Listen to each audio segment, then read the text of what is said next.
Some spells of rain to start, this turning heavy as it crosses over hills, but a little bit brighter towards the far north of Scotland, though still some showers pushing through.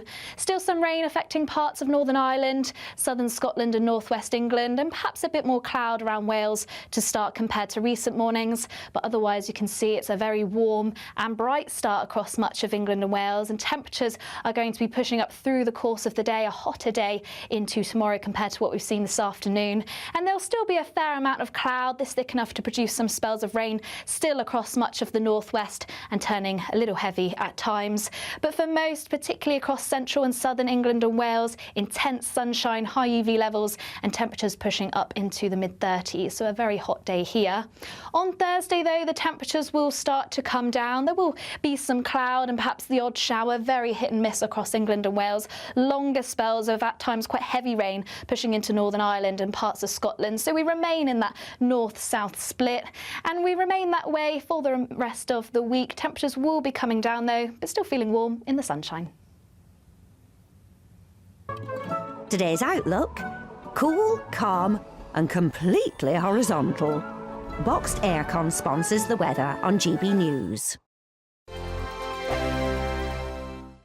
We're celebrating a golden summer with a terrific two-part Great British giveaway. First, you could win a sensational £60,000 in tax-free cash. And that's not all, as you'll also win our most precious prize to date, a fine gold bar worth over £5,000. For a chance to win, text GOLD to 63225. One entry costs £2.50 plus one standard network rate message. Or text BONUS to 63225. 5 entries cost £5 plus one standard network rate message. Go to gbnews.com/win. Entry start at £2.50. Call 0903 686 3232. Calls cost £2.50 plus your network access charge. Or post your name and number to GB22 PO Box 8690 Derby DE1 9TT. UK only. Entrance must be 18 or over. Lines close at 4 p.m. on the 21st of August. This is a network giveaway. Entries will be pulled. Please check the closing time if listening or watching on demand. Good luck.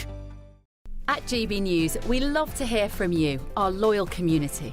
So drop us a line at gbnews.com/yoursay. There you can talk to each other and also to the presenters live on air. gbnews.com/yoursay, because GB News is your channel, Britain's news channel. From the school run to the home run, watch a new show for all of Britain. So he can say whatever he wants. A straight talking show where all voices are heard. And, you know, when are we going to stop talking about smashing the gangs and actually do it? With the stories that matter from every part of our country. There's a bit of a crash landing there for your Chancellor. Bold, fearless and standing up for you. That's me, Martin Dordme, 3 p.m. till 6 p.m, weekdays, here only on GB News. The People's Channel, Britain's news channel. Join me, Nana Okoye, for an informative, interactive news programme with a difference. It's fun. No, he didn't say that, though. I'm so surprised. I think there's an element of truth to that. Join me from 3 p.m. every weekend, only on GB News, Britain's news channel. Hi, I'm Michelle Dewberry, and my show is your opportunity to cut through all the noise and dive in headfirst to some robust debates. Ideas clash. Situation, because the failure is... You're deliberately avoiding my point. Nothing's held back. And if you think this is the end of it, wait for more. And we do not shy away from the difficult stuff. Sometimes I want to shake people and say, if only you understood. So join me on Jubes & Co weeknights at 6 p.m, only on GB News, Britain's news channel. Breaking news, live updates, stories that matter. From the heart of the GB newsroom to every corner of Britain, with our team of dedicated journalists across the UK. GB News bulletins are there to deliver the latest news that matters to you. Bulletins on GB News, the People's Channel, Britain's news channel. The GB News audience is different, it's unique, because they see through the nonsense. We want to debate with each other, we want to listen and maybe learn. We have a chat. That's what we do. We try and have a chat. They'll watch my programme while they're eating their tea, they'll watch breakfast while they're busy getting their kids ready for school. We want to hear what matters to you, what is news for you. And what's brought you out here today? What are the biggest issues affecting this particular area? The audience are the best thing about GB News. They're friends. their family. They're people who need to have their voices heard. They're passionate about the channel, they're passionate about what they believe in. The one thing about GB News is you get a chance to speak. Talk to me about why so many people have gathered here today. Do you want to say something back in return? The GB News audience is what makes GB News special. It's incredible to see. They shape our programmes, they shape our output, and they shape our channel. That's what makes us the fearless champion of Britain.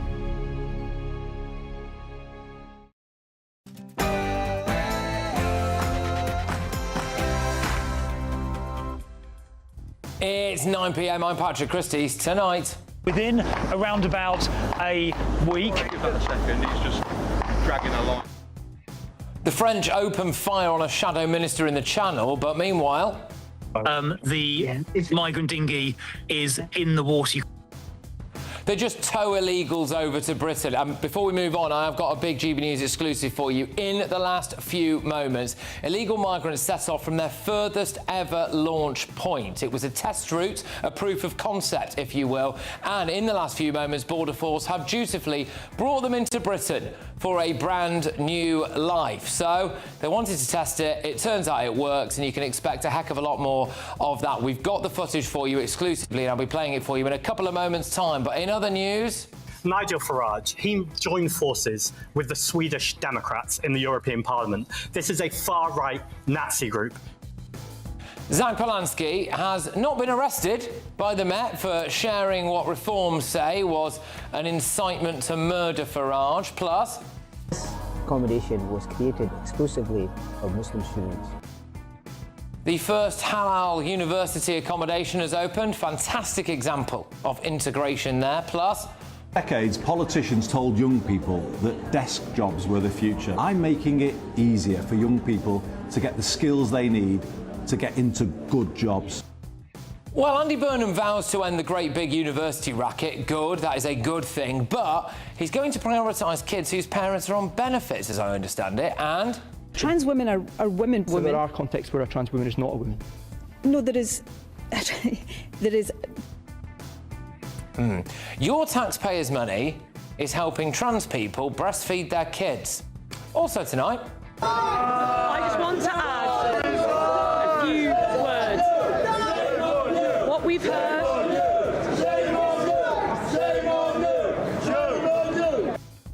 hideously unpopular Labour Justice Minister Sarah Sackman now wants union flags removed from Golders Green. I'm going to speak to the couple who put those flags up. On my panel tonight, we have got journalist and broadcaster Kai Wilshaw, GB News contributor Will Kingston, and former Conservative MP Louise Mensch. Plus, devastating news from Japan. An absolutely massive, massive earthquake has ripped through Japan, with leaving several people trapped in a shopping mall, which is what you're looking at there. And in other news, back here in Britain, can you tell me what's going on here?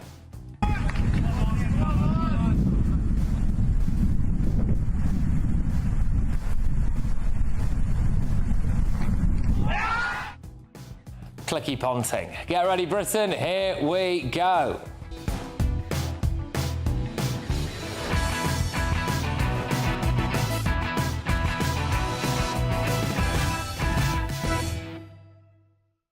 Exclusive footage of the first illegal migrant arrivals from a new launch point in France. Next.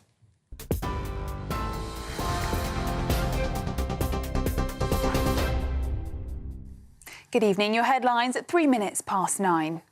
Rescue efforts are continuing into the night in Japan after a 7.1 magnitude earthquake hit Kumamoto, with people missing in a collapsed shopping mall. Video shared online shows people evacuating the area surrounded by smoke and dust. Japanese officials are reporting multiple deaths and injuries, power cuts, ruptured roads, but they are still assessing the full scale of the damage. President Donald Trump is attending the funeral of US Senator Lindsey Graham in Washington, alongside Volodymyr Zelensky and Benjamin Netanyahu, who he met with earlier in the day. The Israeli Prime Minister arrived at the White House to meet the US President in their first face-to-face meeting since the Iran war began.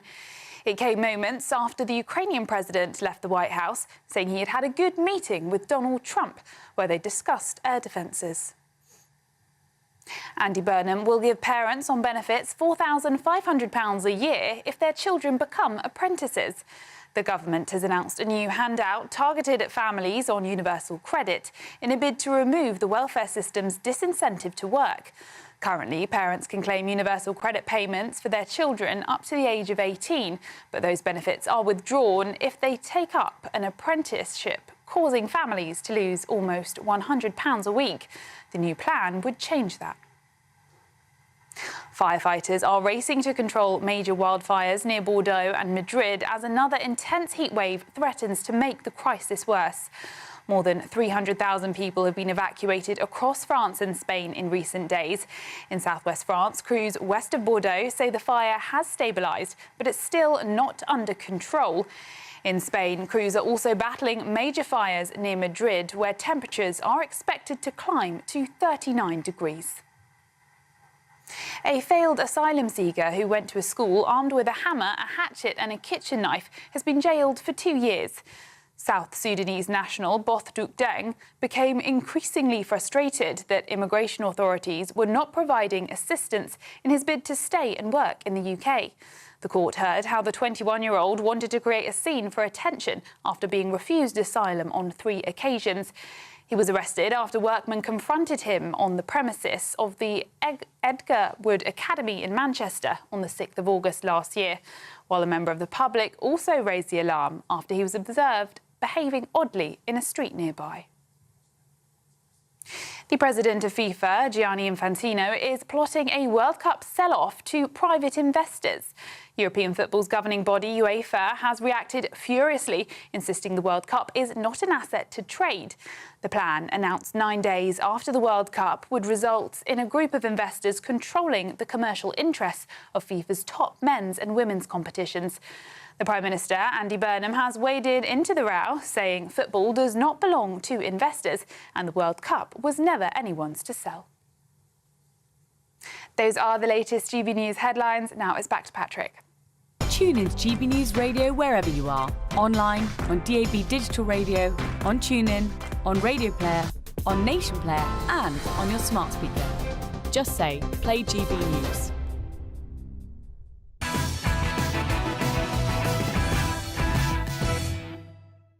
Well, good evening. Today, the French opened fire on a shadow minister in the Channel.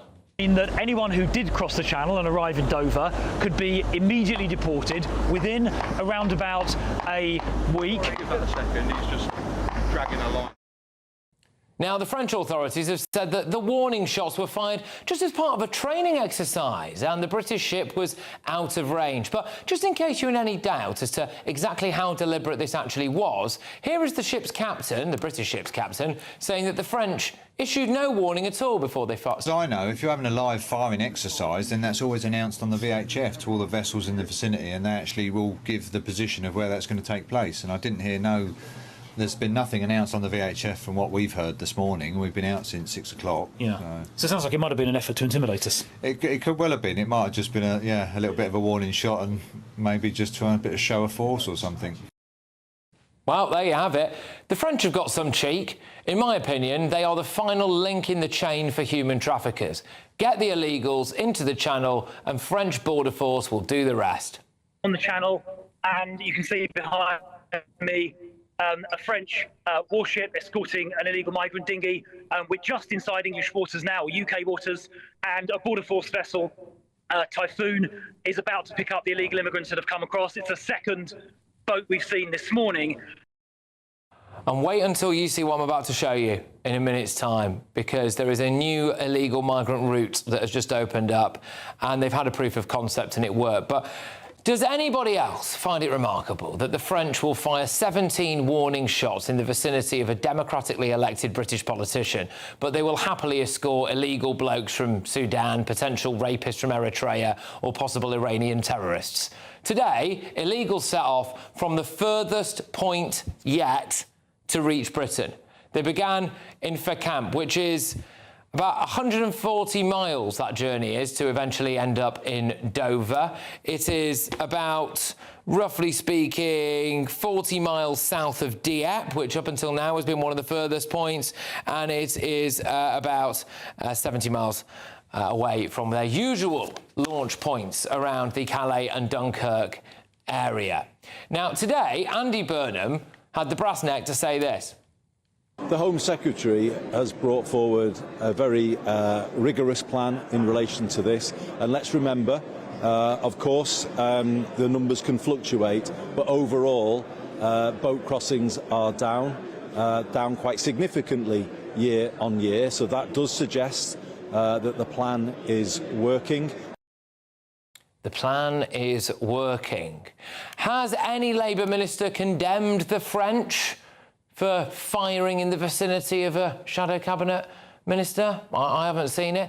The same French, of course, that they're all cozying up to because they're desperate to drag us back into the EU. No, I don't think they have condemned it. And here you go. This is the breaking news that we've received exclusively here at GB News in the last few minutes. Let's play the footage. What you're looking at here is a border force vessel arriving in Dover, and on that boat are 20-odd illegal migrants who set off from the furthest launch point to date. They set off earlier on. They have now been brought to Britain, and we're going to play you a clip of them arriving. There you go. They're about to kiss British soil, and they will be coming, no doubt, to a town or city near you. And let me tell you exactly why this is so important.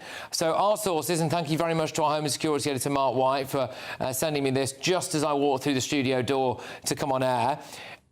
We think this was a proof of concept trip where human traffickers will try a new route. They'll put a handful, and 25 by recent standards is a handful, of illegal migrants onto a boat, and they'll test a new launch route to see if it works. And they now, tonight, will know unequivocally that it has worked. So when Andy Burnham says that the plan is working and all of that, well, how are you going to deal with a new launch route, Andy? Because I suspect strongly that in the coming days and weeks, you are going to see a lot more launches from that site further down in France, about 40 miles south of Dieppe. There's about 140 miles from their launch point to Britain, and they now know, beyond any doubt whatsoever, that they will end up in Britain. So how are we going to compensate for that? But I'm very pleased to say that joining us now is the man who was shot at by the French. It's Shadow Home Secretary Chris Phil. Chris, thank you very much. Nice to see that you're still alive.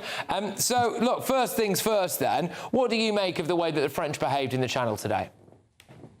Well, I'm pretty appalled by it. I mean, first of all, firing close to our boat, I think was pretty disgraceful. It was not a training exercise. The video footage shows very clearly there were no signs or flags or any kind of indication a live firing exercise was going on.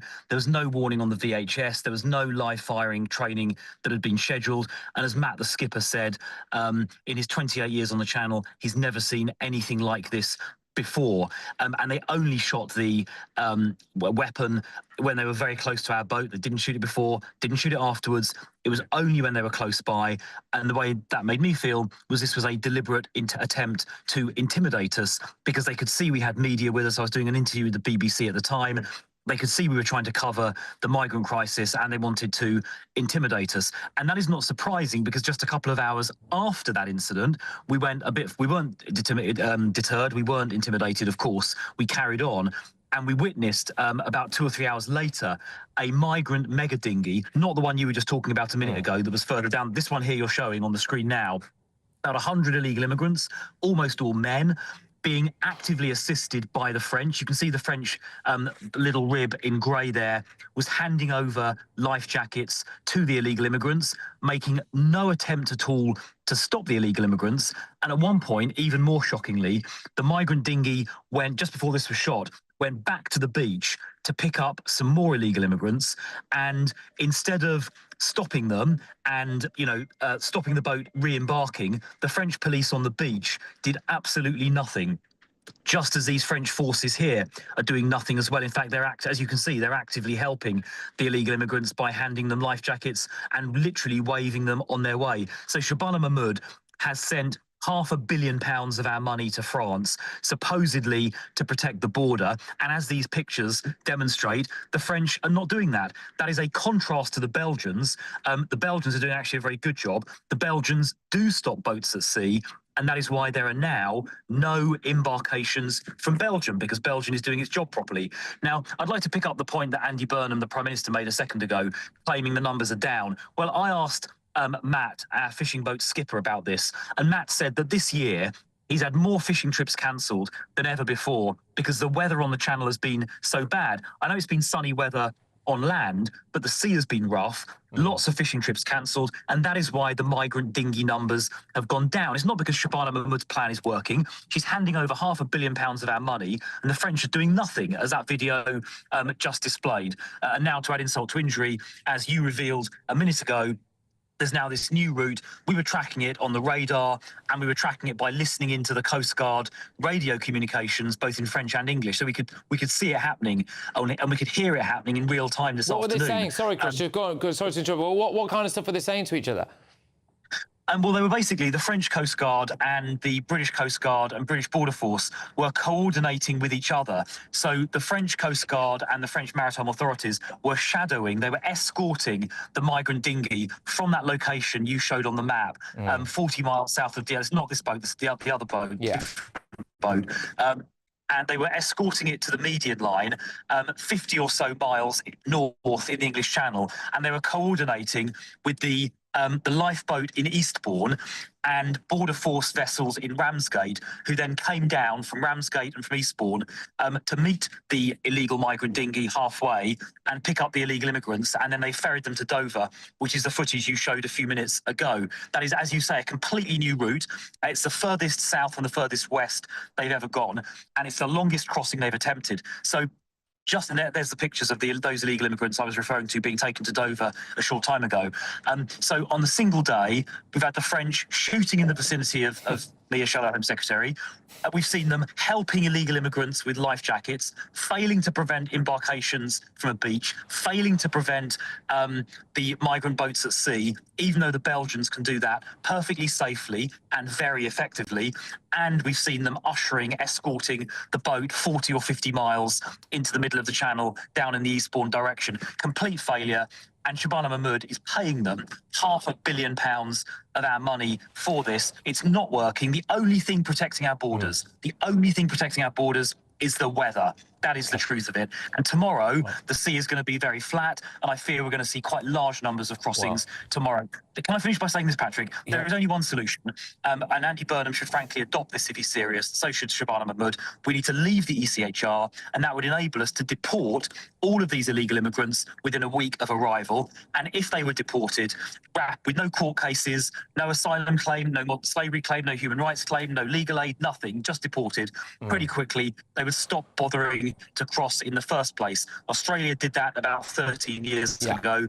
It works in Australia, and it would work here as well. Chris, look, thank you very, very much for coming on. You've had quite the day, so I hope that you've got a bed for the night somewhere, and you can, you can relax a little bit, and then whatever you've got planned for tomorrow. But Chris, all the very best. Really appreciate you coming on, and well done with all the footage that you got. It was dynamite stuff, and you survived an attack by the French, of course. So we've got. Thank you. Well, thank you. We've got some more things planned for tomorrow, so you might hear some more tomorrow. We'll see how it goes. Good. That's what I like to hear. Chris Philp, thank you very much, the Shadow Home Secretary there. Right, OK, so look, slightly different start to the show, as you'll appreciate. We wanted to get you that breaking news. Yeah, well, quite the day for Mr Philp in the channel. And we've got this new route now, this new route that's coming in. Patrick, the answer is very simple. England must declare war on France. At various points in this country's history, when it's been in a funk, kings have sent people across the channel to do a bit of froggy bashing, and it's really enlivened the spirits of the country. But I don't think Andy Burnham will take my advice. So what I would say on this is that it goes to show that the French cannot be trusted. Now, whether or not this was gross negligence or a hostile act, either way, it goes to show that the French cannot be trusted. Now, why not? In short, because it's not in their interests to take these refugees back or illegal migrants back onto French soil. They're very happy to get rid of these rat bags and to make them England's problem. And as long as that is the case, it doesn't matter how much money we throw at them, they will continue to do a half-baked job. OK, I'll bring you in now, Louise. What would you have liked the response to have been to the French appearing to shoot in the vicinity of our Shadow Home Secretary? Well, look, I mean, I was on this show a few weeks ago when the Russians were having a little fit over Dad's Navy. And now we have the French apparently doing a training exercise, quote unquote, over the Shadow Home Secretary. What were they training for? Shooting the dolphins? They fired a pistol into the sea and they were essentially just trolling. What they wanted to do was interrupt that interview and make a noise so that Chris Philip couldn't draw attention to their abject failure. But as he said, it's more than just failure. They are actively helping these illegals come to Britain. And we've got to say this isn't good enough. I don't think we should declare war on the French because partly because we should only pick on people our own size. And every time they've come up against us in the Navy, they've not done very well. But what I do think we should do is sanction them. If they're going to take our money and they are going to literally hand out life jackets and escort these guys into our waters, then we should sanction them. It's about time they started acting like an ally and not like an enemy. Well, now, this is the important thing, isn't it? They have so far today shot in the vicinity of a democratically elected shadow cabinet minister. They've been handing out life jackets to a load of lads who are invading Britain. They've willfully allowed a new route to open up, a new frontier in the migrant crisis. Yeah. They are not really behaving like our friends, are they, Kai? No, I can see you smiling. How can anybody take Chris Philip seriously? You don't have to be Captain Obvious to see that this was maybe a deterrent, maybe just them messing about, as Louise says. Come on, let's get real. Also, I'd love to have seen, by the way, Chris Philip put this much effort into policing the Channel when he was actually Immigration Minister for 2 years. He said that there's an easy solution to all this. Andy Burnham could take up. It would take a week to deport and detain people. Give me a break. The Tories had so long to do that and did nothing. Chris Philip is literally one of those people who did nothing. You sound a bit reformed. Do I? Well, right, I'm happy to be on the right side if it happens.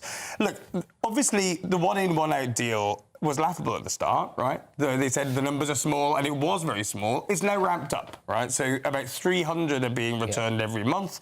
That's an improvement. Obviously, this shows that there are perverse incentives at play as well. Are you not concerned about this new route? I mean, we have it just exclusively revealed here on GB News that there is a new frontier here. They're setting off from about 140 miles away from the British shoreline, and they have now, as of about half an hour ago, definitively proved the content. You see it on the map where they set off there from. Look, you'll all know, obviously, where Calais and Dunkirk is. It's the bit that's closest to Britain, isn't it? But, you know, the human traffickers, people smugglers now know, there you go, that's your new route. That's why this shows that you've got to stop the incentives here, not stop them in France. Because if you stop them at one beach, they'll go to another beach, or they will just try and find new ways to actually get around French forces, and this will just keep happening and keep happening. The answer is in Britain; it's not in France. All right. Well, Andy Burnham obviously thinks that the plan is working swimmingly well, so we'll go to that. We'll hear a bit more from you in the top of the next hour. Sorry to eat into your time there, panel, but obviously we had Chris Philip on and the exclusive there. But the French authorities have said the regulatory signals as provided for by international standards for this shooting exercise were displayed and the safety gauge was respected. This exercise is unrelated to the presence of a British ship in the area, which was out of range of fire. The PSP Flamand, which I'm assuming is the ship, was not engaged in an operation to monitor migrant boats. So there you go. Well, I think we can just trust the French, can't we? Then we can, hey, you know what they always say? Always famously, just trust the French. Yeah. Anyway, it's time now for the Great British Giveaway, and it's your chance to cross the channel. No, it's not really. It's 60 grand in tax-free cash and a gold bar, which ironically is exactly what they'll get as well.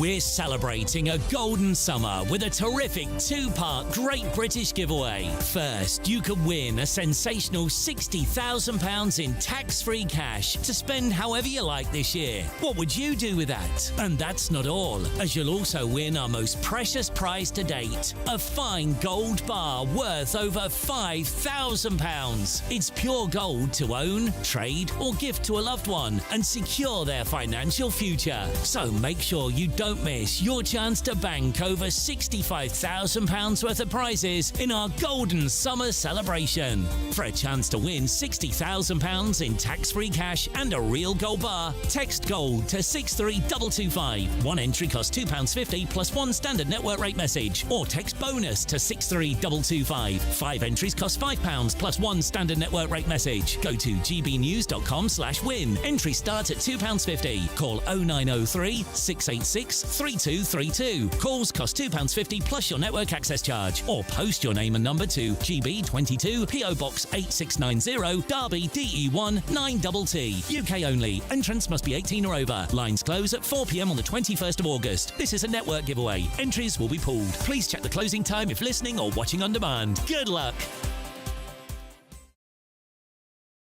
OK, well, coming up, the first Halal University Hall has opened. Should it be allowed? Is this segregation? That's next.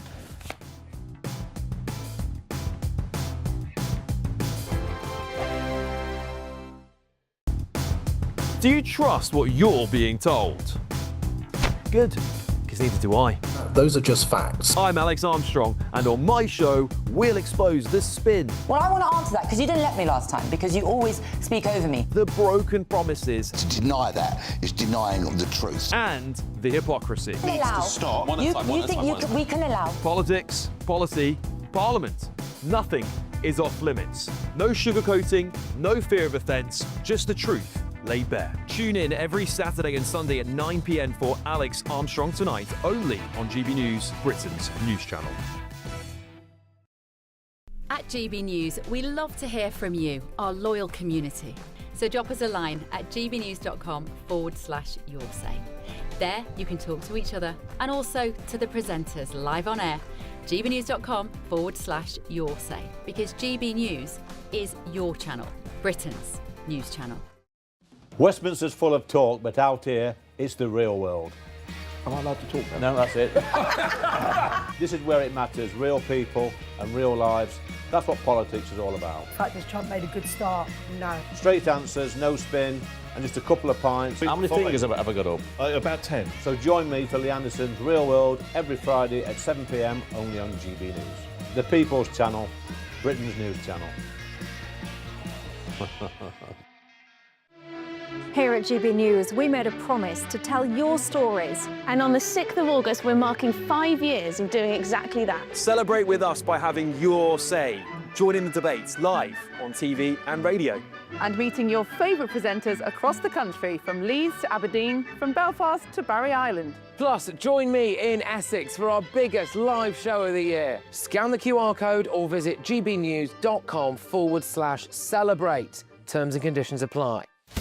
Breaking news, live updates, stories that matter. From the heart of the GB newsroom to every corner of Britain, with our team of dedicated journalists across the UK. GB News bulletins are there to deliver the latest news that matters to you. Bulletins on GB News, the People's Channel, Britain's news channel.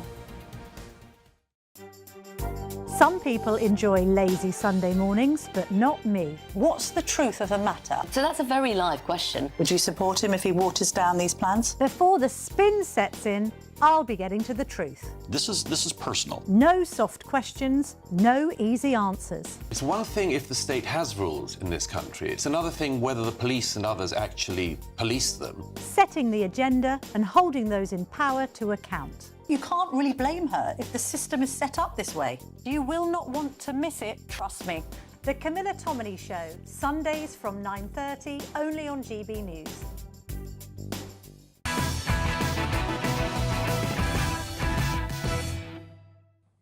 Well, welcome back to Patrick Christys Tonight, and it's time now for our head-to-head.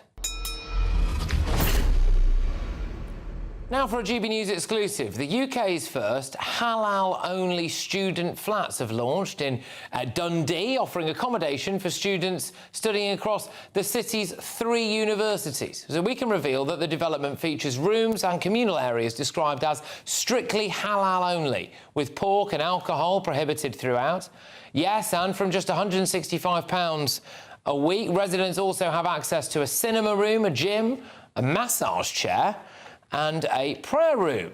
Whilst the accommodations website makes numerous references to serving Muslim students, operator ILM says that it's open to students of all backgrounds who respect our halal environment and community values. So tonight I'm asking, should halal-only accommodation be allowed, or is this segregation? Going head-to-head on this now is the Conservative Muslim Forum Deputy Chair, Naveed Asghar, and the President of Students for Reform UK, Jack Eccles. Thank you very, very much.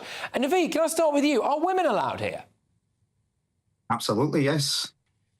Are we sure about that? Absolutely, we are sure. The owners have already been asked the question and they've confirmed that everybody is allowed. There's no segregation. Right, OK. It's just that in a lot of the promotional videos, it seems to be only men and they talk a lot about the brotherhood. Yeah, but they've been asked the question, especially since they've hit the headlines. They've been asked questions and they've come back and said that women are definitely allowed. OK, all right. Well, Jack, what do you make of this then? Do you see this as segregation, or is this just, look, hey, you know, we need to be accommodating of certain people's religious requirements? Well, I find it utterly ridiculous, to be honest. It shows a complete lack of integration. And also, I am just fed up of universities giving special treatment to certain minority groups. It's completely unacceptable. If you go to a British university, you should have to follow the rules of the university, which includes integration. I mean, I've been at university for nearly 3 years now. And, you know, you meet people from all different backgrounds, but you crack on and you meet these people. Basically, trying to segregate them into separate blocks is not going to help anyone. And by the way, remember, these are young people. If you're segregating young students at a young age, how do you think that will affect them when they grow older? Because we all know in the real world, in the real life, you meet all different sorts of people. So if you're segregating young students, how's that going to set them up for the future? Well, let's let Naveed, what would you say to that then?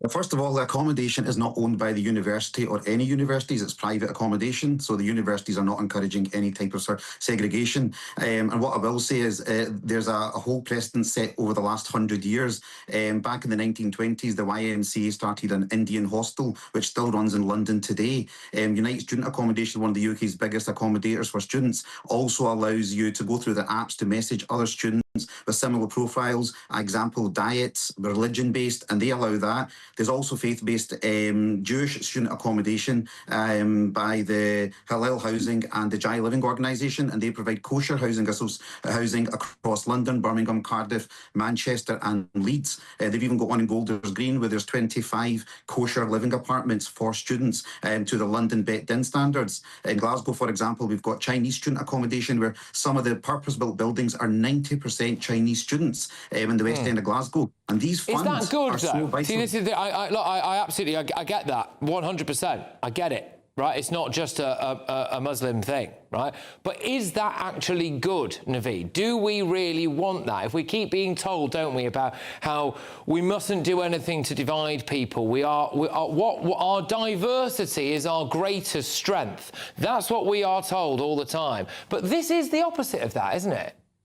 But when they are in university, they are being diverse, all the work they're doing, all the group chat they're doing, socialising, etc. It's just when you get to accommodation, it's a home away from home. It is a safe haven for people who are young students, 18 years old plus. They've came away for the first time abroad to a different country. They can eat the food they like. They can have conversations. They can discuss, you know, their own country's culture, politics, religion, whatever it may be that ticks their box. It does not mean it's segregation whatsoever.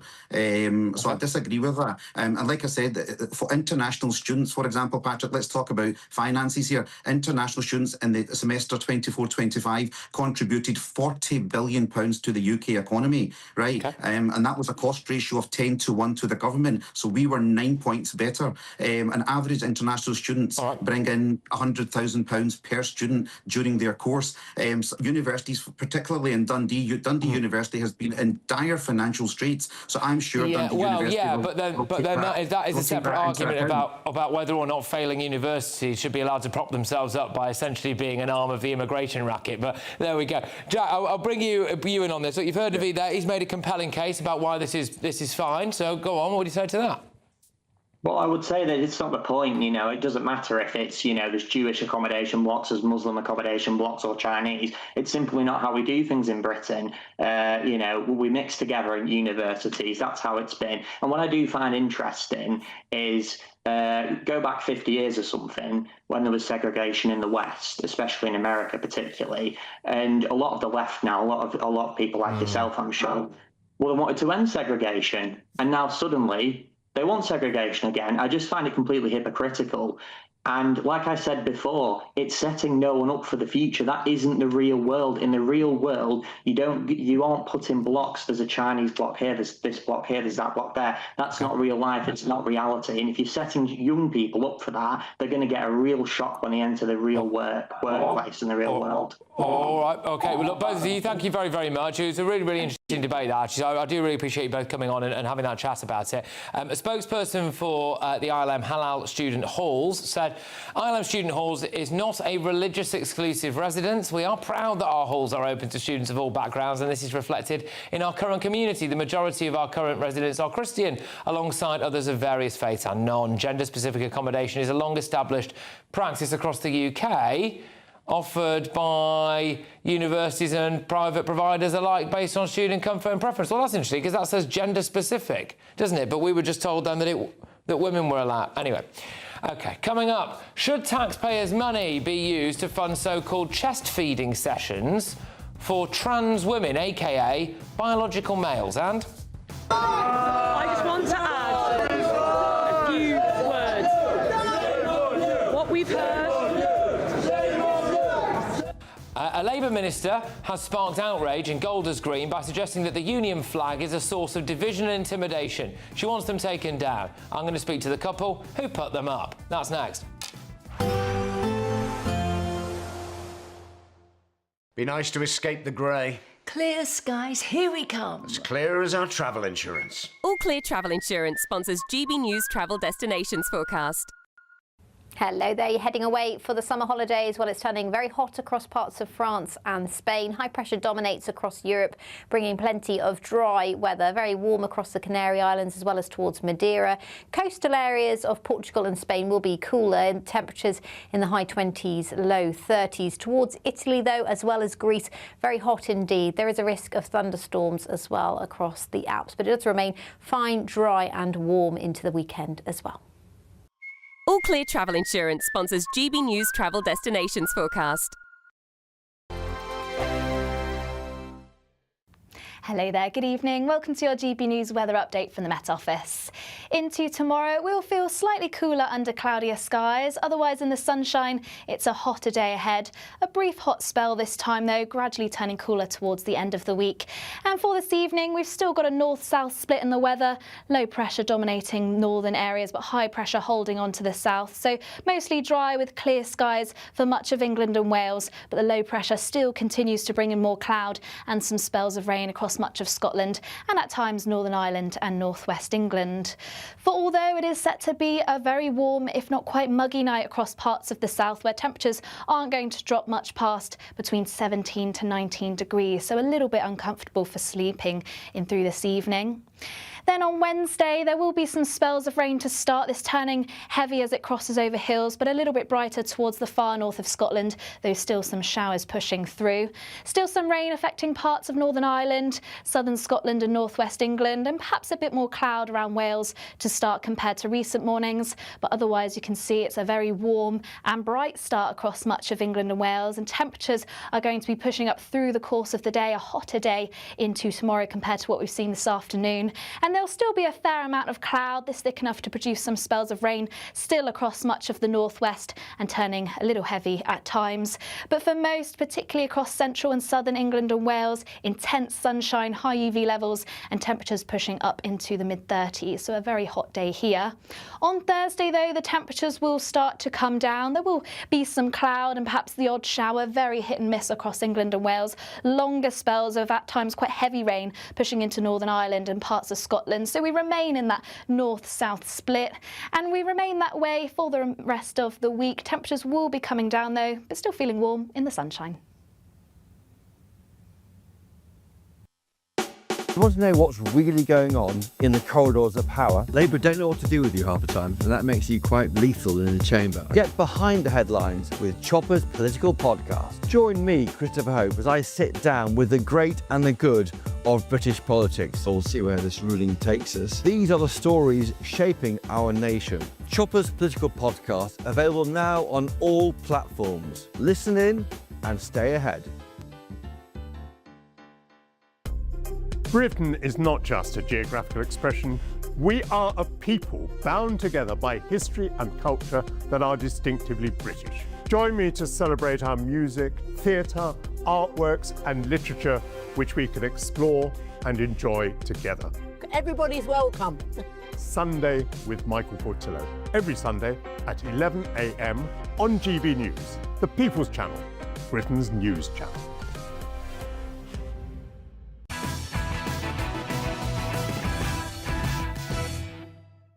Welcome back to Patrick Christys tonight. So just what is wrong with the Union flag? A local MP for Golders Green and actually a minister, Sarah Sackman, has now caused a huge amount of controversy after suggesting that Union flags in her constituency are, quotes, a source of division and intimidation. And this wasn't just a throwaway remark. She actually doubled down on this on Instagram in a really bizarre post that had the Wonderwall Oasis song behind it, which became the unofficial anthem of the World Cup. And she said, oh, now the World Cup's over, we can take these flags down, which is moronic because people weren't putting up the Union flag at a World Cup, were they? We don't have a Great Britain team at a World Cup. But anyway, those flags were actually put up by local Jewish residents. And they were put up around the time that Jewish men were stabbed in Golders Green back in March, and they say that the Union flag was intended actually as a symbol of unity and solidarity, as well as a sense of national pride. This is not the first time that Sarah Sackman has been at odds with the community she claims to represent. This was the reception she received when she visited the area after the stabbings in Golders Green not so long ago. I just want to add a few words. What we've heard.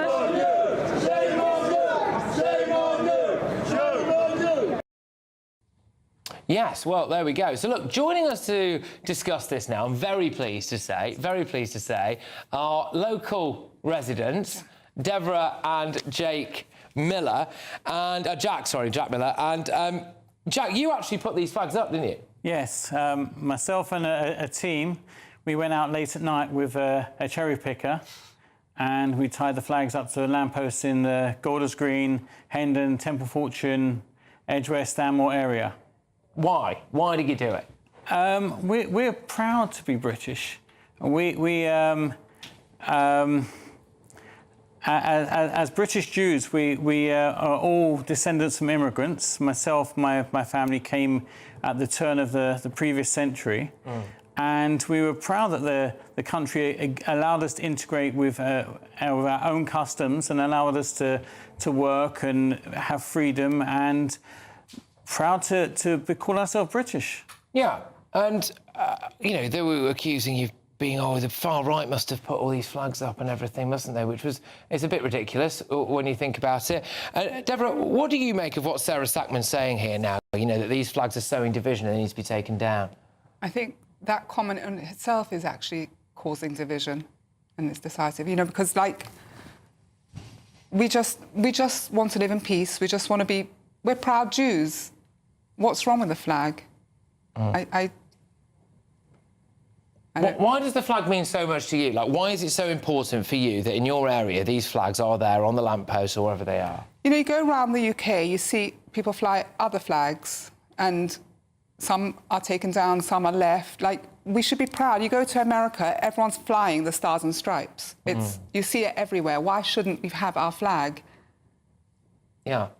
I don't see what the issue is. I mean, has there actually really been any complaints? You know, or is she just kind of crowbarring? Well, that's what I was asking Jack earlier. I saw an article that she put out, and she said that local people have complained. I haven't had any, like, sound of that. They've had people all the time say, oh, wow, they heard that we put the flags up. Good for you, well done. I don't know. I'd like to know who's complained. I think Jewish people in the country are proud of their British heritage. You know, in synagogues on the Saturday morning service up and down the country, we have a special prayer for the country where we pray for the royal family, the King, the Queen, the Prince and Princess of Wales and the military force. And we're proud to be part of this country, and we're proud that the morals this nation has always had. Mm. Yeah, well, without trying to. Had in the past. Well, no, this is an important thing. So do you feel as though part of the reason why you're so keen on the flags being up there is because you would like to remind people of what our country is supposed to be about? Because I feel like the country's really, it's a horrible thing to say, but it's fallen. It has. It's not the United Kingdom that I grew up in as a child. Everyone's sort of so worried about offending others that they will rather throw away what they've got. Yeah, it's an incredible shame. And so Sarah Sackman seems bizarrely intent on ripping these flags down. Are they going to stay down for long? No, is the answer. My team of flag ninjas are already, you know, ready waiting for them to be taken down, and we will just put fresh ones back up, and we will show our proud to be British, and we'll show our happiness of the flag. Why is she going to be spending money to send out staff to take down the flags when we've got potholes that need filling? You know, we've got crime going crazy. You know, it's just ridiculous. Well, she could be spending a bit of time really hammering the Met Police about getting you those armed police that you were supposed to be doing constant patrols around Golders Green because of the relentless tidal wave of terror attacks and anti-Semitism that there is there. You know, the idea of armed police it's sorting out a problem which really should be sorted beforehand. You know, we don't need armed police. We just don't want terrorists on our streets. Yeah, I mean, when you put it like that, it really is quite straightforward, isn't it? It is, because, like, it's all very well giving us more security, building higher fences, putting us in a ghetto, essentially. That's actually not dealing with the problem. Yeah, everyone who has committed something in this country or recently in Germany were all people on watch lists. You know, if they're on a watch list, why are they not being watched? No, look, exactly. Can I just say a massive thank you for both coming into the studio and for talking to me that day in Golders Green as well after what had been a very, very horrific incident. And I just wish you and your community all the best. I really do. And we'll stay in touch. So thank you very, very much. Of course, that is Jack and Deborah Miller there. We did approach Sarah Sackman, MP, but remarkably, she has not responded to our request for comment. Oh, well, there's still time, Sarah.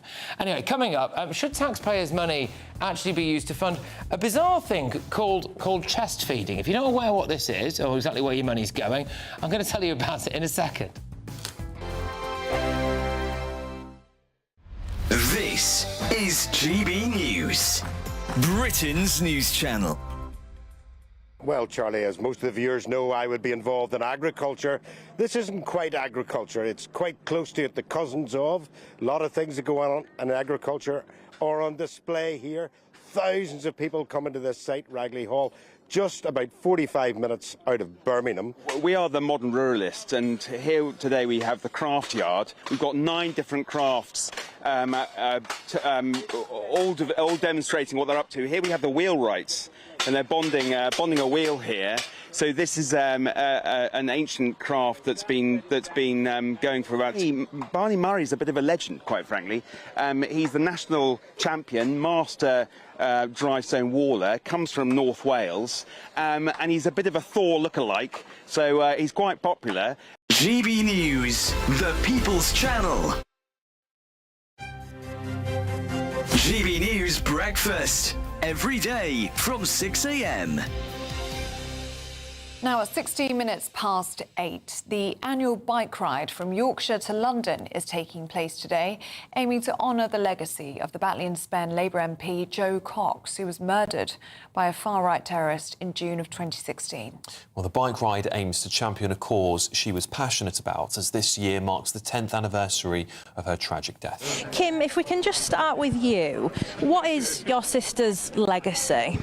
Well, there's so much that we've got to be proud of that's been done in Joe's name. same. It's just been 10 years since she was murdered, and what has kept us going as a family has been the way that so many amazing people, including people like this amazing man, have done things in Jo's name to show what our country is really about. And you've got all these amazing people today from all different backgrounds, all walks of life, celebrating the things that we have in common, not agreeing on everything. GB News, the People's Channel.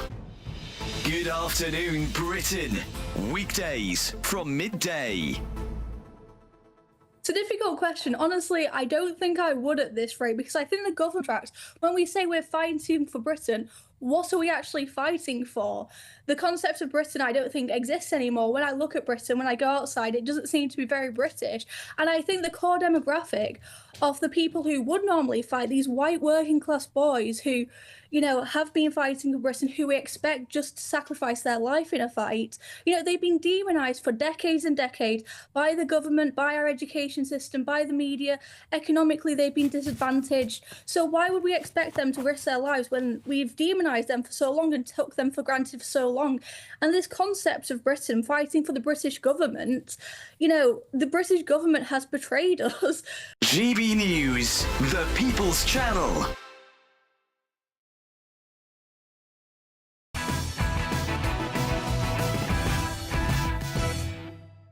Welcome back. I'm going to round off the hour with a slightly bizarre story. A Scottish taxpayer-funded charity is running a support group for trans women, so biological men who identify as women, who are feeding babies with what's described as human milk. So the charity received more than £740,000 last year from the Scottish Government, the NHS and local authorities. And it is some kind of chest-feeding charity. Should taxpayers really be paying for this? Joining us now is Dr. Alice Hodkinson, co-founder of Biology in Medicine blog and the Women's Rights Network spokeswoman for health. Thank you very much. Could you just explain to me what this is? So this is men who, want to feed babies milk through their own body, or how does it work? Well, it is quite mind-boggling, isn't it? I mean, we know that it's women who breastfeed babies. I think, I mean, we want to support anyone. We want to support women to breastfeed their babies, and that's really important. All women, if they're able to. But the idea that men can do it is quite bizarre. I mean, men can sort of grow, sort of. Well, we call it gynecomastia when you get this sort of swelling of breast tissue around the male nipples. And it's usually in response to sort of abnormal, you know, if somebody's had medications that could make it grow, you know, or if they have actually taken estrogen. But that doesn't mean they can breastfeed. And of course, there's no such thing as chest feeding. You have to have a woman and you have to have breasts in order to breastfeed. Chest feeding doesn't exist. OK.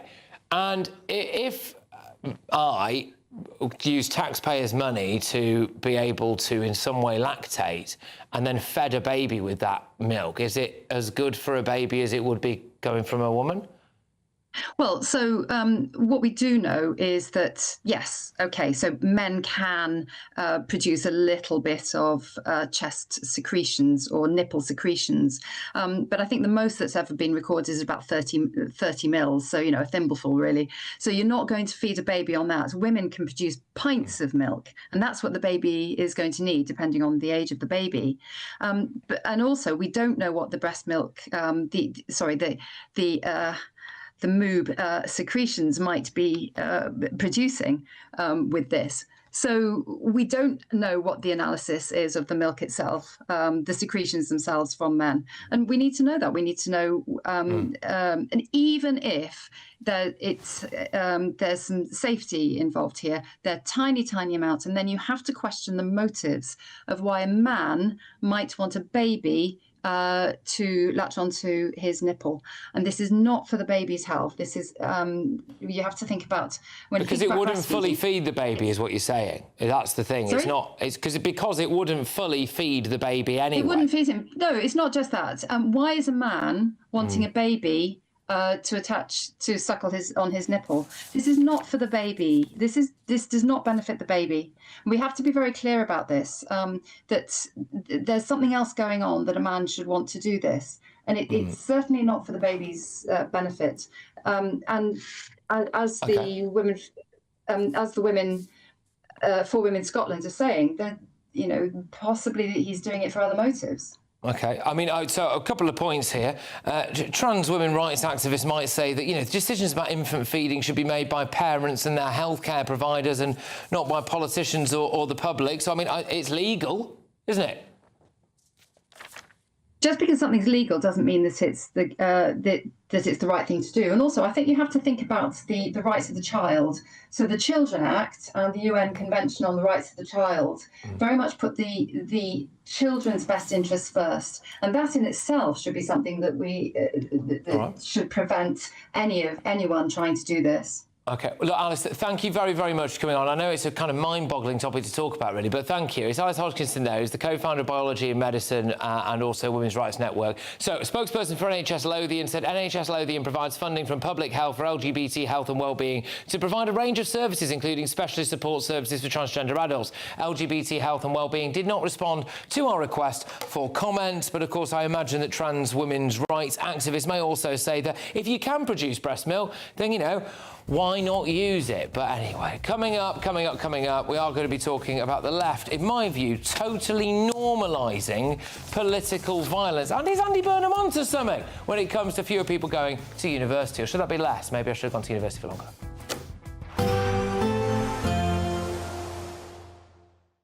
Expect warm spells with the odd rude interruption. Boxed Boilers sponsors the weather on GB News. Hello there, good evening. Welcome to your GB News weather update from the Met Office. Into tomorrow, we'll feel slightly cooler under cloudier skies. Otherwise, in the sunshine, it's a hotter day ahead. A brief hot spell this time, though, gradually turning cooler towards the end of the week. And for this evening, we've still got a north-south split in the weather. Low pressure dominating northern areas, but high pressure holding on to the south. So mostly dry with clear skies for much of England and Wales. But the low pressure still continues to bring in more cloud and some spells of rain across much of Scotland and at times Northern Ireland and northwest England. For although it is set to be a very warm, if not quite muggy night across parts of the south, where temperatures aren't going to drop much past between 17 to 19 degrees, so a little bit uncomfortable for sleeping in through this evening. Then on Wednesday, there will be some spells of rain to start, this turning heavy as it crosses over hills, but a little bit brighter towards the far north of Scotland, though still some showers pushing through. Still some rain affecting parts of Northern Ireland, southern Scotland and northwest England, and perhaps a bit more cloud around Wales to start compared to recent mornings. But otherwise, you can see it's a very warm and bright start across much of England and Wales, and temperatures are going to be pushing up through the course of the day, a hotter day into tomorrow compared to what we've seen this afternoon. And there'll still be a fair amount of cloud, this thick enough to produce some spells of rain still across much of the northwest and turning a little heavy at times. But for most, particularly across central and southern England and Wales, intense sunshine, high UV levels and temperatures pushing up into the mid-30s, so a very hot day here. On Thursday, though, the temperatures will start to come down. There will be some cloud and perhaps the odd shower, very hit and miss across England and Wales. Longer spells of at times quite heavy rain pushing into Northern Ireland and parts of Scotland. So we remain in that north-south split, and we remain that way for the rest of the week. Temperatures will be coming down, though, but still feeling warm in the sunshine. Expect warm spells with the odd rude interruption. Boxed Boilers sponsors the weather on GB News. It's the Great British Giveaway Golden Summer Celebration. Your chance to win 2 fantastic prizes. There's an incredible £60,000 in tax-free cash. Plus, you'll also get your hands on a fine gold bar worth over £5,000. For a chance to win £60,000 in tax-free cash and a real gold bar, text GOLD to 63225. One entry costs £2.50 plus one standard network rate message. Or text BONUS to 63225. 5 entries cost £5 plus 1 standard network rate message. Go to gbnews.com/win. Entries start at £2.50. Call 0903 686 3232. Calls cost £2.50 plus your network access charge. Or post your name and number to GB22 PO Box 8690 Derby DE1 9TT. UK only. Entrance must be 18 or over. Lines close at 4 p.m. on the 21st of August. This is a network giveaway. Entries will be pulled. Please check the closing time if listening or watching on demand.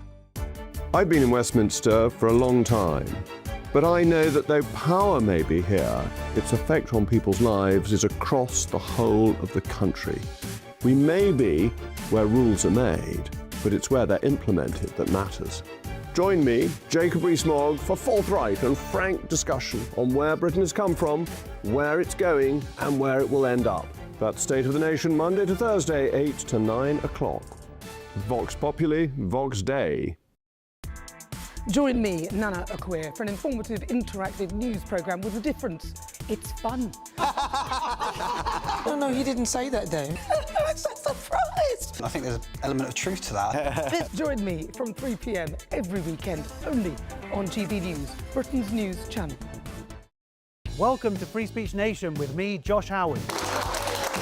This is the show where each week we see what's happening in the world of culture, current affairs and politics. First we'll say, welcome to the UK. Oh, thank you. And we're not afraid to use our free speech so that you can use yours. It's not controversial in the slightest to anyone who hasn't lost their mind. Free Speech Nation, Sunday nights at 7 p.m. Only on GB News, the People's Channel, Britain's news channel.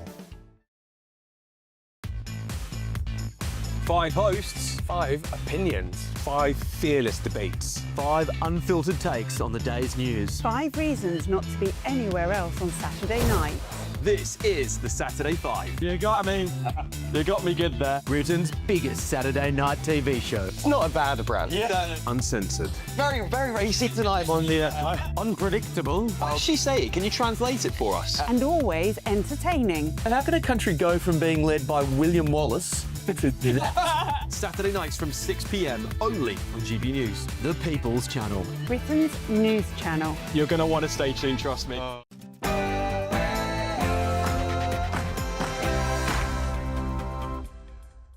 It's 10 p.m. I'm Patrick Christys. Tonight, Nigel Farage, he joined forces with the Swedish Democrats in the European Parliament. This is a far-right Nazi group. well, Zach Polanski has not yet been arrested by the Met Police for sharing what reforms say was an incitement to murder Nigel Farage. Plus, decades, politicians told young people that desk jobs were the future. I'm making it easier for young people to get the skills they need to get into good jobs.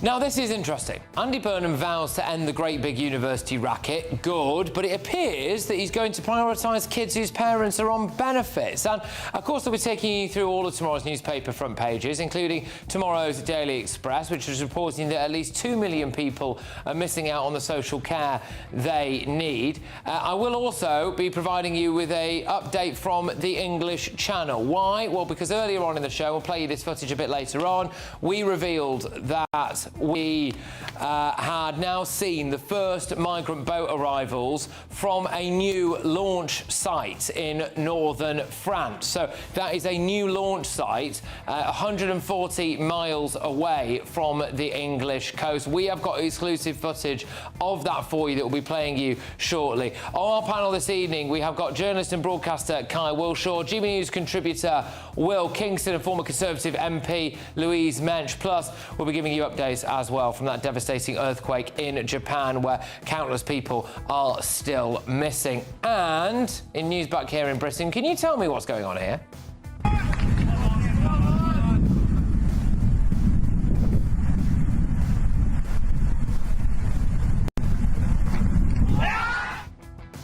Oh, it's the cheating scandal that's rocked the cricketing world. Oh, and I was just talking about it. Here it is.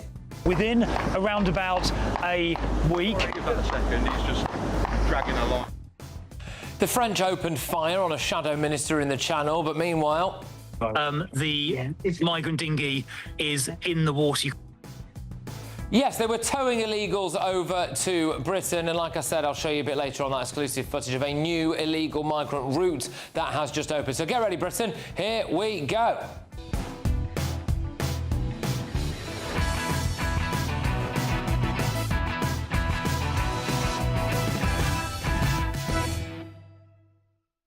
The left have normalised political violence in Britain. Next.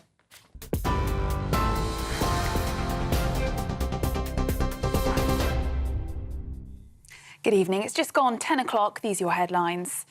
Rescue efforts are continuing into the night in Japan after a 7.1 magnitude earthquake hit Kumamoto, with people missing in a collapsed shopping mall. Video shared online shows people evacuating the area, surrounded by smoke and dust. Japanese officials are reporting multiple deaths and injuries, power cuts, ruptured roads, but they are still assessing the full scale of the damage there. President Donald Trump is attending the funeral for US Senator Lindsey Graham in Washington, alongside Volodymyr Zelensky and Benjamin Netanyahu, who he met with earlier in the day. The Israeli Prime Minister arrived at the White House to meet with the US President in their first face-to-face meeting since the Iran war began. It came moments after the Ukrainian president left the White House, saying he had had a good meeting with Donald Trump where they discussed air defences. Andy Burnham will give parents on benefits £4,500 a year if their children become apprentices. The government has announced a new handout targeted at families on universal credit in a bid to remove the welfare system's disincentive to work. Currently, parents can claim universal credit payments for their children up to the age of 18, but those benefits are withdrawn if they take up an apprenticeship, causing families to lose almost £100 a week. The new plan would change that. Firefighters are racing to control major wildfires near Bordeaux and Madrid as another intense heatwave threatens to make the crisis worse. More than 300,000 people have been evacuated across France and Spain in the recent days. In southwest France, crews west of Bordeaux say the fire has stabilised, but it's still not under control. In Spain, crews are also battling major fires near Madrid, where temperatures are expected to climb to 39 degrees. A failed asylum seeker who went to a school armed with a hammer, a hatchet and a kitchen knife has been jailed for 2 years. South Sudanese national Both Duk Deng became increasingly frustrated that immigration authorities were not providing assistance in his bid to stay and work in the UK. The court heard how the 21-year-old wanted to create a scene for attention after being refused asylum on 3 occasions. He was arrested after workmen confronted him on the premises of Edgarwood Academy in Manchester on August the 6th last year. The president of FIFA, Gianni Infantino, is plotting a World Cup sell-off to private investors. European football's governing body, UEFA, has reacted furiously, insisting the World Cup is not an asset to trade.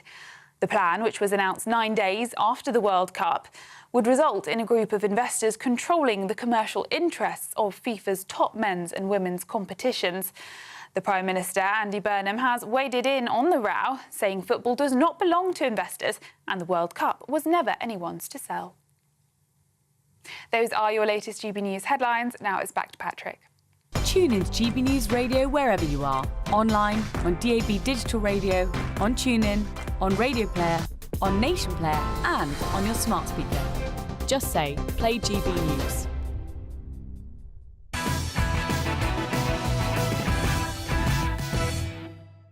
Good evening. The left have totally normalised political violence. Yesterday, Green Party leader Zach Polansky shared this. It's a picture of a man wearing a T-shirt with a guillotine on it saying, "We are only making plans for Nigel." Nigel Farage has reported him to the police. So far, the Met have said that they're investigating.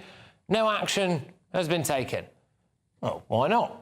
When the police are happy to knock on the door of parents who shared criticism of a school in a WhatsApp group, or a former Royal Marine who can face, yeah, that's them there, the police there, just nicking a bloke who shared a little bit of criticism in a WhatsApp group about the local school. How many officers, how many police cars? There's a police van, there's another police car, there's another police car there being led away. There you are. Of course, they did as well decide to nick a former Royal Marine He faced prosecution for a video like this after the Southport massacre. And I warned that this type of thing was going to start happening. We, as a community, should not let any of these type people into our valley, OK? We shouldn't let any of these migrants who've just come into the country, OK, settle here in the valleys. Now, he claims that it was actually Labour politicians who reported him to the police. He was held on remand and then found not guilty by a jury in about 17 minutes. Zach Polanski, he claimed to work for the British Red Cross. Not true. He claimed to be helping the Ministry of Justice with diversity programmes. Apparently that's not true either. He said he was voting in the local elections. It turned out he wasn't even registered to vote. He claimed to be a full member of the National Council of Hypnotherapy. That wasn't true. He tried to hypnotise women to have bigger breasts, then claimed he was stitched up by the Sun despite doing a BBC interview celebrating it. Client came to see me who was a journalist, and we had a successful project. We've done it a couple of times, and there seems to be no shift, but actually increasingly more and more as I work with people, there's starting to become anecdotal evidence, at least, of growth in breast size. Yes, actually, with her breast size in the Sun article, she says that she grew 4 inches. It didn't change her cup size; she stayed the same cup size, but she said it was a tighter fit. So they actually grew? Yep. I mean, forget Walter Mitty. He's Walter No, sorry, you can see where I'm going with that one, can't you? But so in light of his track record of having an interesting relationship with the truth, we now just have to believe Zach Polanski's explanation about how an apparent threat to behead Nigel Farage ended up on his Instagram feed, do we? I mean, he claims, hey, after attending a public event, Zach accepted a request to collaborate on a post with several images. Once this image was brought to his attention, he immediately unshared the post. He unequivocally does not support this type of dangerous message. Well, OK, I'm a little bit sceptical, because I think what we're seeing with Zach Polanski is basically an oversized theatre kid who has spent the vast majority of his life being deeply, deeply unpopular, desperate for affection and attention. And there is some evidence to support that. Listen, baby. Ain't no mountain high, ain't no valley low, ain't no river wide enough, baby. What does that remind you of? See you when you get there, meet you when you get there. We really care and want to share some time with you. We'll meet you and greet you. We don't want to compete. It's just like the same person, isn't it? And now Zach Polanski has found his tribe. He's a cult hero among society's fringe weirdos.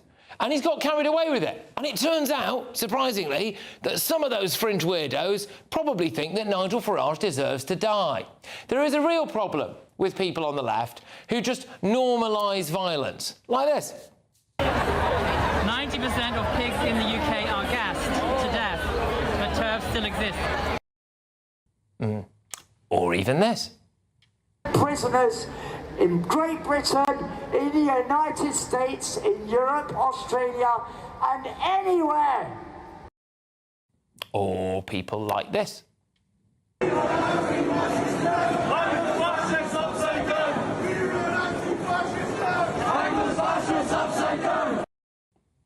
Hang them upside down. Or people like this. Did you know that Farage is a Farage is a liar. They voted against inquiry. Or people like this.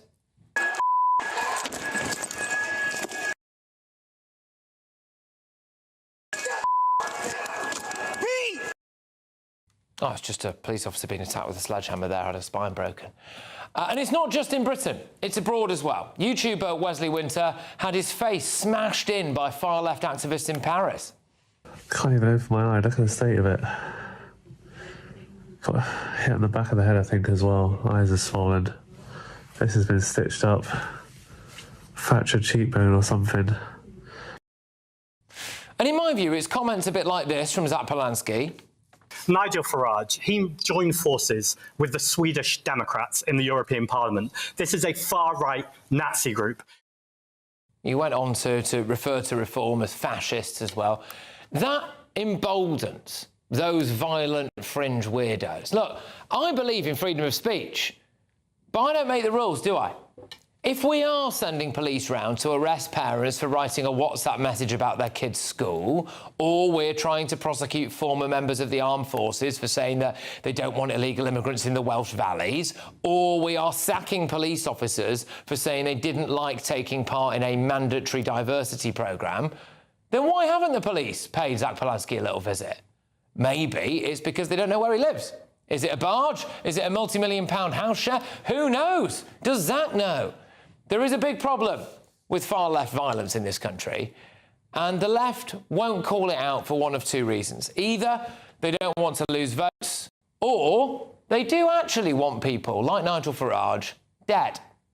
Joining us now for a brief discussion on this is the chair of the London Green Party, Eugene McCarthy. Eugene, thank you very, very much.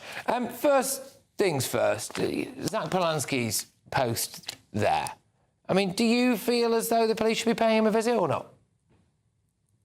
I find this really quite remarkable. I'm a proper free speech activist, which means I stand up for freedom of speech when it's my people getting persecuted or your people getting persecuted. I'm really fed up of all these people, or across the political spectrum, mind you, it's not a right-wing or left-wing thing, who say they're pro-freedom of speech until it's conveniently someone who they don't like getting a knock from the police. I think it's wrong across the board. And you know, let's be clear, you showed the picture of the T-shirt earlier. It's, I think, a corny, off-taste remark about a guillotine being used. You know, I've made, I don't know how many times I've said, gosh, we should bring back the death penalty. Sorry, hang on. We should bring back the guillotine. Sorry, just on that. A corny, what was it, poor taste remark about a guillotine being used. Well, what's a guillotine used for, Eugene? I'm sure I haven't met you. I think I met you once. I'm sure that you've made remarks in your life about bringing back the death penalty for someone who's committed a crime, like annoying you. I know Nigel Farage has. Nigel Farage is spoken about taking a knife to the civil service. I don't want to kill people who annoy me. These are metaphors. No, I've never said that. It's a figure of speech. It's called a metaphor. People use it in their day-to-day lives. You know, this is a completely normal thing. And if Reform want to set a precedent that if you make an off-colour remark, you get a knock from the police and you get arrested, I think that sets a really dangerous precedent. We've already got more arrests for social media posts in this country than Russia. This is the wrong direction. The precedent has been set. Sorry? It's not them setting the precedent, is it? The point about this is that the precedent has been set. But look, just before I go to the panel on this, when it comes to Zach Polanski's actual character, I've rattled off a whole host of things there where he's got, I think at best a nodding relationship with reality, OK? We don't really know who this guy is. He's just a complete Walter Mitty, isn't he? So that means that when he says here, or the Green Party says, oh, look, gosh, he didn't see this, and he just collaborated on it and he shared it and he doesn't agree with the message, how can we believe that? I think there is work to do with that. I mean, I've been pretty vocal inside the party about kind of vetting that sort of thing. It's an issue that needs to get worked out. Obviously, we are growing quite rapidly as a party, and so we're still building out staff teams. You know, our membership was smaller than the Lib Dems about 6 months ago, so we've got some growing pains. These are the sorts of things that we really do need to get ironed out. And the sort of things we need to get ironed out is whether or not your leader can tell the truth about anything. About whether or not each cross-post, collab, whatever it is, tagged post is vetted or not. Okay. These are the sorts of things which what about his own we need to start. Sorry, I mean, did he work for the Red Cross? Did he work for the Ministry of Justice? He did. He did. Was he live in a house? Was he a member of the Hypnotherapy Council? You know, this is public record. He did work for the Red Cross. Right. He worked, I think, for a consultancy working for the MOJ. You know, these are things which have been hashed out before. Okay. You know, it's on public record. You can Google it. Oh, yeah, well, no, the reason I Googled it is because actually there's very different versions of events depending on who you talk to, isn't there, including the British Red Cross. But Eugene, thank you very, very much. Eugene McCarthy there is the chair of the London Green Party. Right, let's go over to the panel then. We've got journalist and broadcaster Kai Wilshaw, GB News contributor Will Kingston and former Tory MP Louise Mensch. Right, Will, I'll start with you. So, look, I know that you are almost a free speech absolutist, would it be said? So what do you make of the idea that Zach Polanski might be getting a knock on the door from the Metropolitan Police's finest? Well, I'm a near free speech absolutist, but I also believe in the equal application of the law, Patrick. And the fact of the matter is that until that is equally applied, people will continue to lose faith in the police and in the judicial system. But the other thing I would say is that leftists need to actually feel the consequences of their stupid, malicious policies, or else these things will not change. Now, whether or not Polanski gets a knock on the door, I think you can make the case for it, but certainly the bloke wearing the T-shirt, certainly the people who are producing the T-shirt, that is an open and shut case as the way that the laws are written. But they probably won't get that knock on the door, and we all know why that is the case, because there is a hypocrisy when it comes to this sort of commentary, which goes against right-wing figures as opposed to left-wing figures, and that is the two-tier system that we currently live in. Yeah, I mean, look, I think what they would say was, if I were hearing these lines already, they'd go, oh, well, it was kind of satirical, or, you know, there's open to interpret. We didn't necessarily mean that, Nigel, you know, but anyway, that's what it's saying. Louise, the wider point here, though, for me, about the normalisation of violence on the left, it doesn't get spoken about enough, and I've given some pretty clear examples there with clips of actually utterly grotesque, normalised violent statements. So what's your views on that? Look, I do believe in free speech. I'm a free speech absolutist. However, incitement to violence has never been a part of free speech in this country and shouldn't be. I think in the aftermath of the Anne Widdecombe murder, and we can't go deeply into it because it's somebody's been arrested, but in the aftermath of what happened to Anne Widdecombe, and when political violence is a red-hot topic in this country, in that context, I see that image as an incitement to violence. He didn't accidentally retweet it or repost on his Instagram. He had to click a button to put it up. And then his party said, well, he immediately took it down. That's not true. It was up on his Instagram for, I believe, 5 hours before it was taken down. And as Will says, if the police don't come round after not only arresting but literally prosecuting a man for saying, I don't want illegal immigrants in Wales, here, by the way, if they don't come and knock on the door under caution and say, why did you share that? Not just to anybody, but to 700,000 people on Instagram. In the context of political violence right now, people are going to say there's a two-tier policing system in this country, and they're going to be right. I would just add that the burn and bounce we're talking about all the time here on GB News, the burn and bounce isn't coming from Reform, and it isn't coming from the Tories either. It's coming from the Green Party. Their support has plummeted, and Andy Burnham's rising because idiots, clown shoes, I would say, like Zach Polanski, are leading this party, and he should just rename himself Zach Pillock, because that's exactly what he is. Instead of a Wonder Bra, I need a Wonder Burke to come round and sort me out, apparently. But that's not a serious political party. Are you blushing, Patrick? Well, I am a little bit. Well, I think it was the hand movements for me there that tipped me over the edge slightly there, Louise. But there we go. Thank you very much. Anyway, go on, Kai. I'll let you come back to that. But yeah, I mean, but like, I mean, the broader point for me here is about that normalisation. You know, whether we're seeing, you know, TERFs need to be killed. I think there was one there. It was like hang people. One of them was J.K. Rowling, and the other one was Queen Camilla. You know, you've got people being beaten up left, right, and centre off the continent for, you know, by Antifa and all of these people. It just seems like one side of the discourse is able to threaten to kill people all the time, and the other side is just accused of saying that you're threatening to kill people.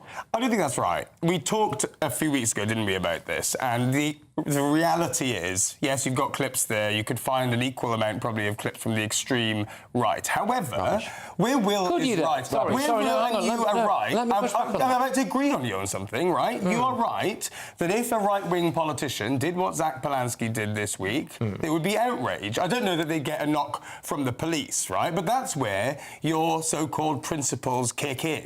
And frankly, the craven hypocrites like Will Kingston and Nigel Farage, Nigel Farage is self-styled free speech warrior, right? But then has dobbed his rival into the police for a T-shirt that he didn't even wear. And Will here, he's demanding a prosecution for a crime he doesn't believe should exist. Just because you think in equal application of the law, and that's also a principle you hold. Just because I believe in equal application. But do you believe that crime should exist? Do you think it's right that somebody should get a knock on the door for those tweets that Patrick showed? No, you don't. Can I just point something out here? Because when we have Islamist attacks across the continent, which seem to be happening, you know, fairly regularly, we are constantly told, rise above it, don't look back in anger, OK? We mustn't divide anyone. if there was a similar attack that took place against, you know, the Muslim community or other things like that, there would be absolutely huge demonstrations and huge uproar. If the Pakistani rape gang scandal, for example, had happened the other way around, there would be absolutely huge, monstrous uproar, and we know there would. We absolutely know there would. And I think you're doing the same thing here now. Whereas you've seen cases like that Royal Marine there, who was prosecuted, sent to court, had his life turned upside down. You know, and you're seeing this now, and you go, you know what? If you're a free speech advocate, rise above it. Just rise above it. Why is it always people on the right who have to rise above things when people on the left are allowed to kick off about stuff all the time? No, but I've agreed that Lucy Connolly, for instance, of course, it's a joke that she was ever in prison. Lots of these examples are total jokes. But I'll hold on to that principle and apply it equally. But just saying, actually, Zach should have the same thing done to us out of a sense of revenge or a sense of a chip on a shoulder because, oh, the left have done this back to us. That's a total joke. That's not principle. Look, honestly, I see it as incitement to violence. I am not in favour of arresting people. Yes, I think it is. Look what happened to Anne Widdecombe. There's this trans group, Bashback, and they illustrate their leaflets with somebody literally hitting anti-trans people like Anne Widdecombe was with a hammer. In this climate, I think that is a clear incitement to violence, and if the police don't do something about it, they're going to lose all respect. We can maybe return. It might be on one of the front pages. I know there's plenty more to say about it all. I will just say as well, you know, obviously, especially when it comes to the Anne Widdecombe case, everyone is innocent until proven guilty. Right, now, it's time for the Great British Giveaway. It's never a good time to do this. And here it is. We're celebrating a golden summer with a terrific two-part Great British Giveaway. First, you could win a sensational £60,000 in tax-free cash to spend however you like this year. What would you do with that? And that's not all, as you'll also win our most precious prize to date, a fine gold bar worth over £5,000. It's pure gold to own, trade or gift to a loved one and secure their financial future. So make sure you don't miss your chance to bank over £65,000 worth of prizes in our Golden Summer celebration. For a chance to win £60,000 in tax-free cash and a real gold bar, text GOLD to 63225. One entry costs £2.50 plus one standard network rate message, or text BONUS to 63225. 5 entries cost £5 plus one standard network rate message. Go to gbnews.com/win. Entry start at £2.50. Call 0903 686 3232. Calls cost £2.50 plus your network access charge, or post your name and number to GB22 PO Box 8690 Derby DE1 9TT. UK only. Entrants must be 18 or over. Lines close at 4 p.m. on the 21st of August. This is a network giveaway. Entries will be pooled. Please check the closing time if listening or watching on demand. Good luck. Look, coming up, very keen to talk about this. We've got all of tomorrow's newspaper front pages. The Telegraph, workers face a new tax to fund social care. But before that... For decades, politicians told young people that desk jobs were the future. I'm making it easier for young people to get the skills they need to get into good jobs. This is going to be fascinating. So Burnham is going to end the university racket, so he says, good. But we've heard this plenty of times before, and he appears to be about to give thousands of pounds more to people on benefits. Is that the right way to go about it? That's next.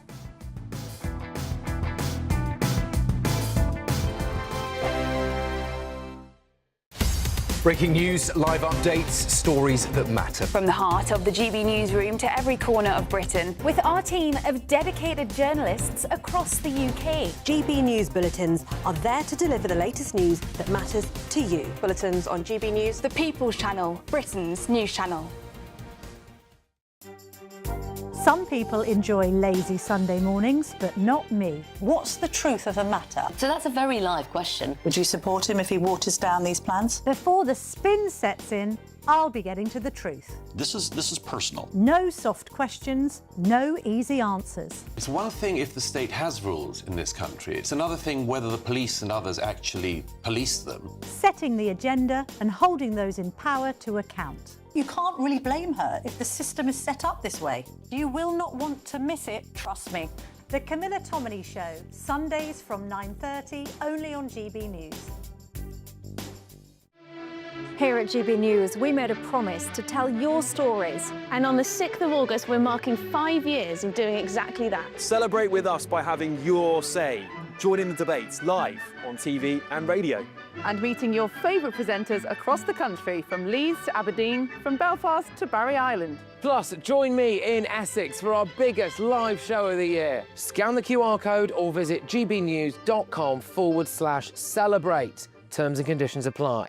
As soon as it hits 11 and the headlines come in, Late Edition brings you the breaking news from all the front pages. because the news is going to happen. So get a head start today. Patrick Christys tonight, Late Edition. Alex Armstrong tonight, Late Edition. From 11 o'clock every night. Only on GB News, the People's Channel, Britain's news channel. Westminster's full of talk, but out here, it's the real world. Am I allowed to talk then? No, that's it. This is where it matters, real people and real lives. That's what politics is all about. The fact has Trump made a good start? No. Straight answers, no spin, and just a couple of pints. How many fingers have I got up? About 10. So join me for Lee Anderson's Real World every Friday at 7 p.m, only on GB News. The People's Channel, Britain's news channel. Do you trust what you're being told? Good, because neither do I. Those are just facts. I'm Alex Armstrong, and on my show, we'll expose the spin. Well, I want to answer that, because you didn't let me last time, because you always speak over me. The broken promises. To deny that is denying the truth. And the hypocrisy. Needs to stop. You think we can allow? Politics, policy, parliament. Nothing is off limits. No sugarcoating, no fear of offence, just the truth laid bare. Tune in every Saturday and Sunday at 9 p.m. for Alex Armstrong Tonight, only on GB News, Britain's news channel.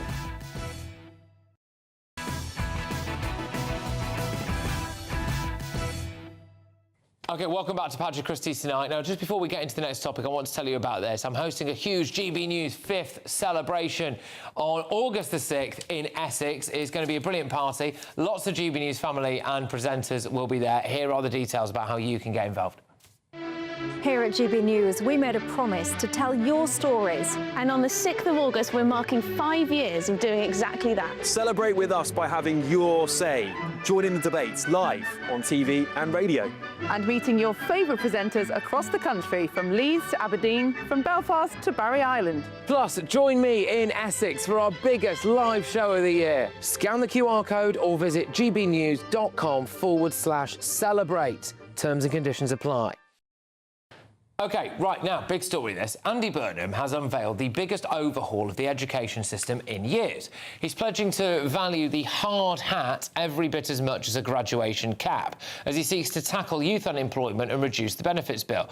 So under the scheme, pupils aged 14 and older will be able to gain trade qualifications alongside core subjects at school or college like maths, English, and they do work experience with local businesses. But the government also announced another handout, revealing that parents on universal credit will now be given up to £4,500 a year to encourage their children to start apprenticeships. So, a bit of a mixed bag this. Joining us now is tradesman, small business owner, grafter, Stephen Baker. Thank you very much. Great to have you on the show, mate. Thank you. So, first things first then, the actual issue of too many people going to university. Your views on that then? Yeah, I think university is a waste of money in certain ways. You see these kids going out and they get so qualified, sometimes they get refused a job because they're overqualified, and I've seen that previously before.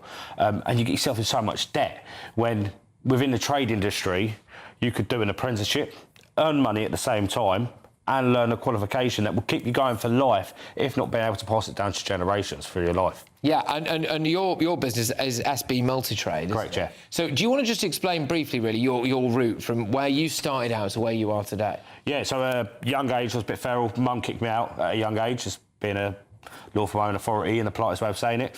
And then I went through various routes, got into the construction industry. 18, left the company where I was working on high clientele properties. And then 18, started my own company, and here I am now, 33 years old. That's the big point. See, that for me is the big point here, because when people look down on, which is wrong, right? People maybe sneer at, oh, well, you're working on the scaffolding or you're working on the roofs or whatever you're doing. Yeah, but within a few years, you might start your own company. And that is a big thing. Whereas if you go to university so you can do a module in Harry Potter studies somewhere, you're actually coming out with about 20 grand's worth of debt, no guaranteed job at the end of it, and there is a big difference there. So the and earning everyone else the money. Yes, exactly. Where this is the big thing, whereas actually an apprenticeship really is a stepping stone for actually starting your own company. Oh, 100%. It gives you so many life lessons. It makes you streetwise within that industry, if that makes sense. So, look, it's great if people want to become a doctor, a vet, or work in an office, or whatever it may be. Great. But bear in mind and realise, without us in the construction industry, you would not have your hospitals to be a doctor in. You would not have your veterinaries to be a vet in, or your GP surgeries or buildings or whatever it is. We are the main structure of this world, basically. Yeah, look, and I think credit where credit is due. Andy Burnham is addressing a problem here that needs to be addressed. Now, the slight bit where I'm a bit squiffy about it all is, you will know this a lot better than I do, how lazy are some people in the younger generation today? Extremely lazy. The newer generation is disgraceful to our country. That is the only way to describe it, and it's sad to say that. Where a lot of older generation, just in simple things like morals, respect, the way you present yourself, the way you talk to people, stuff like that, we were all brought up in that generation of you had to be polite, you had to be well managed, you had to be well presented. Nowadays, people are turning up, can't be asked. So, what do you mean I've got to do this? And what do you mean I've got to do that? And I couldn't tell you how many guys I've actually let go because it's oh, sorry, I'm late. It's constant lates or just no work effort. And I've got a new guy coming on now. Bless him, he's just flown out on holiday. I won't shout him out too much, but he is 16. Not the smartest kid in the world, but he's on time, well presented, always wants to learn, always asking many questions, and that is what we need in this generation. He'll go far, probably. He will go a million miles. He'll go further than I ever would. That is fact. And the reason why I asked that is because we've got this slightly bizarre situation at the moment where, as I understand it, you can get universal credit as a family and you can get universal credit benefits if your child is also not working. And they think that if you now get an apprenticeship, you might end up, as a family, being about 100 quid a week worse off because it would stop the universal credit payments, I believe, to your child. So what Burnham wants to do is give about £4,500 a year to that family to encourage their child to start working. Now, if it ultimately solves the problem and gets more people into work, then I'm like, OK, I see that. But is there not an attitude problem there? It shouldn't come down to whether or not you're 100 quid a week worse off in the short term. Shouldn't you want to go out and work and not sit around? You shouldn't even look at it as being £100 off a week worse off, because if you went to university and got a student loan, you're going to be more than 100 quid a week off worse off for the next 20 years. And you're not actually going to probably get anywhere in life. And you'll find, I'm pretty sure, roughly about 40% of the generation that go into uni actually drop out halfway through or blow their student loans and anything else and then can't actually survive. Where, yeah, all right, it's a 1 hour a week, but in the long term, you'll earn more than that 1 hour a week you'll lose. Do you know what I mean? You have to make sacrifices to make gains in life, unfortunately. Just very quickly, because I really want to understand this. If I started out with you as an apprentice at 16... Yeah. How long would it be potentially before I was like on a kind of full wage? So you'd go through your qualifications. Also, you'd be doing some sort of college courses between it, obviously, to gain your qualifications. Now, for argument's sake, I couldn't speak for every single trade because obviously I don't know every trade. But on an average, I would say you'd be looking at roughly between 1 year to 3 years, roughly, on apprentice wage before qualifying and coming into that. Then once you qualify and you have your rewards basically out of it, you could then either go join a firm and get a bit more site knowledge and then go start off on your own, or put your big boy pants on and take that leap and go and start your own firm yourself and put more money back into the economy, help the country get better again. It's simple, isn't it? Yeah, really good. Man, I could talk to you about this all day. I really appreciate you coming in and giving us your time, because you probably had a hard day's graft as well before this. So I've had a lazy one today. Yeah. Oh, well, that's what you get when you're in your own company. Yeah. This is it, the joys of owning your own business. No mate. point having a dog and barking yourself. There you go. I love it. All right, thank you very much. Stephen Baker there, of course, of SB Multi-Trade. Right, well, coming up, first look at tomorrow's newspaper front pages. I'll tell you what's on there when I come back. I forecast a perfect holiday in the sun. Weather looking good then? For sure, and no worries about our travel insurance. All Clear Travel Insurance sponsors GB News Travel Destinations Forecast. Hello there, you're heading away for the summer holidays. Well, it's turning very hot across parts of France and Spain. High pressure dominates across Europe, bringing plenty of dry weather. Very warm across the Canary Islands as well as towards Madeira. Coastal areas of Portugal and Spain will be cooler, and temperatures in the high 20s, low 30s. Towards Italy, though, as well as Greece, very hot indeed. There is a risk of thunderstorms as well across the Alps, but it does remain fine, dry and warm into the weekend as well. All Clear Travel Insurance sponsors GB News Travel Destinations Forecast. Hello there, good evening. Welcome to your GB News weather update from the Met Office. Into tomorrow, we'll feel slightly cooler under cloudier skies. Otherwise, in the sunshine, it's a hotter day ahead. A brief hot spell this time, though, gradually turning cooler towards the end of the week. And for this evening, we've still got a north-south split in the weather. Low pressure dominating northern areas, but high pressure holding on to the south. So mostly dry with clear skies for much of England and Wales. But the low pressure still continues to bring in more cloud and some spells of rain across much of Scotland and at times Northern Ireland and northwest England. For although it is set to be a very warm, if not quite muggy night across parts of the south, where temperatures aren't going to drop much past between 17 to 19 degrees, so a little bit uncomfortable for sleeping in through this evening. Then on Wednesday, there will be some spells of rain to start, this turning heavy as it crosses over hills, but a little bit brighter towards the far north of Scotland, though still some showers pushing through. Still some rain affecting parts of Northern Ireland, southern Scotland and northwest England, and perhaps a bit more cloud around Wales to start compared to recent mornings. But otherwise, you can see it's a very warm and bright start across much of England and Wales, and temperatures are going to be pushing up through the course of the day, a hotter day into tomorrow compared to what we've seen this afternoon. And there'll still be a fair amount of cloud, this thick enough to produce some spells of rain still across much of the northwest and turning a little heavy at times. But for most, particularly across central and southern England and Wales, intense sunshine, high UV levels and temperatures pushing up into the mid-30s, so a very hot day here. On Thursday, though, the temperatures will start to come down. There will be some cloud and perhaps the odd shower, very hit and miss across England and Wales. Longer spells of at times quite heavy rain pushing into Northern Ireland and parts of Scotland. So we remain in that north-south split, and we remain that way for the rest of the week. Temperatures will be coming down, though, but still feeling warm in the sunshine. Britain is not just a geographical expression. We are a people bound together by history and culture that are distinctively British. Join me to celebrate our music, theatre, artworks and literature, which we can explore and enjoy together. Everybody's welcome. Sunday with Michael Portillo. Every Sunday at 11 a.m. on GB News, the People's Channel, Britain's news channel.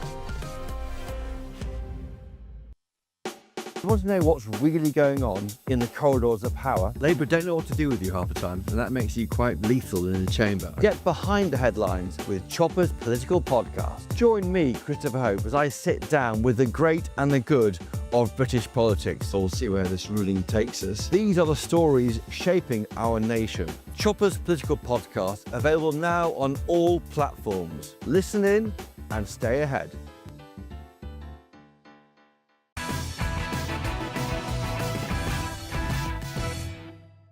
Oh, all right, welcome back. But look, before we get to all of tomorrow's newspaper front pages, it is related, though, to what is on a lot of them. I need to tell you about some breaking news.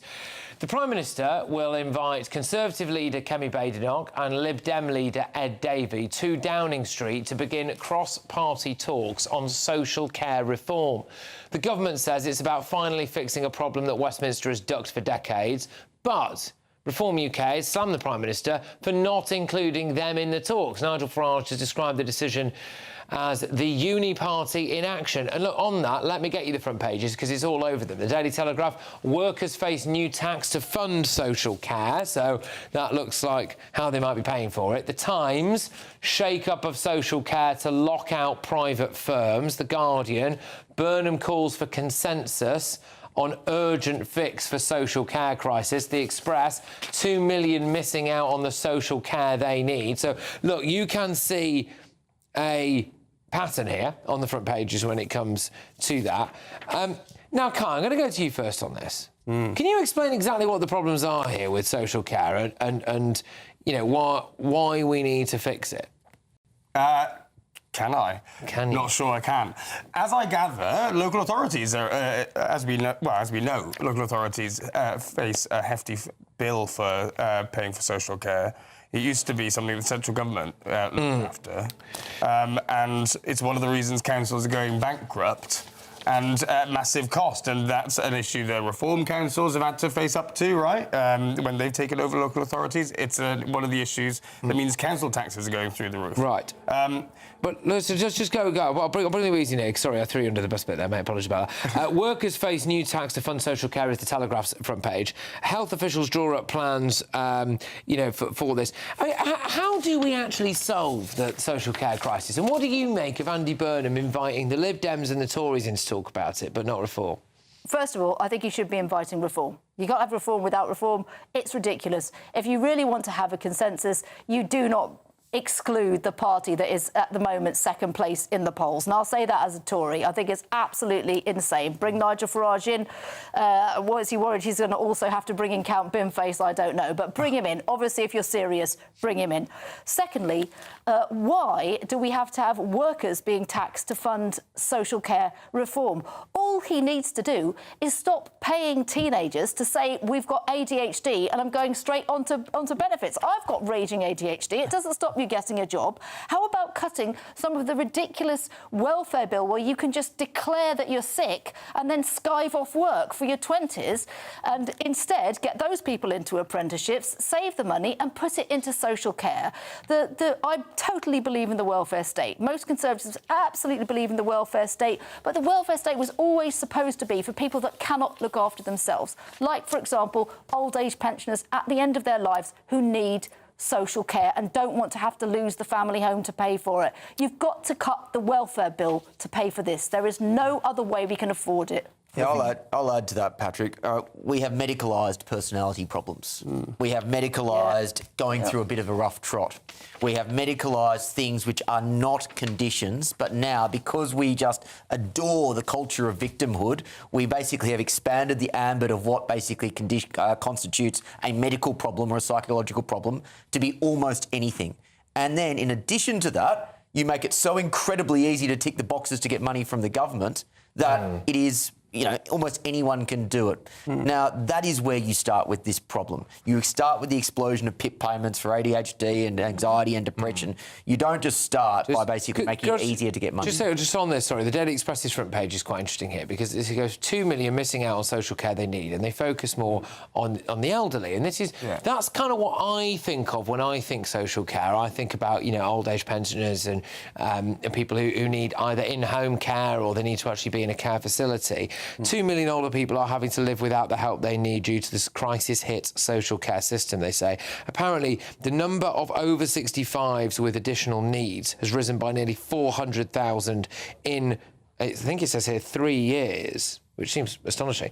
But we do have an ageing population. And the only thing I would say about this, and I know it's not possible in every circumstance, but should there be a cultural thing here about families looking after their relatives more than it being like, what taxpayer-funded care home are they going to be in?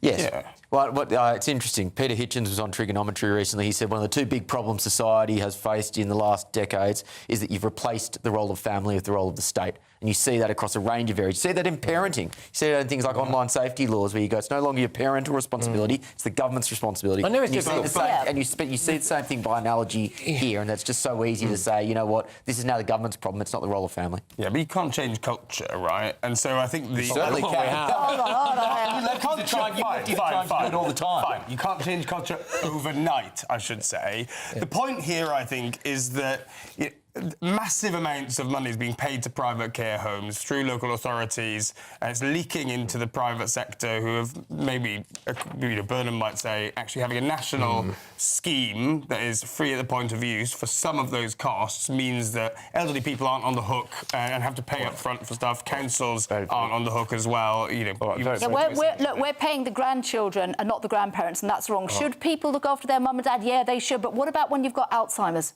Lots of times you cannot provide that care at home. I absolutely agree. I absolutely agree with you on that, 100%.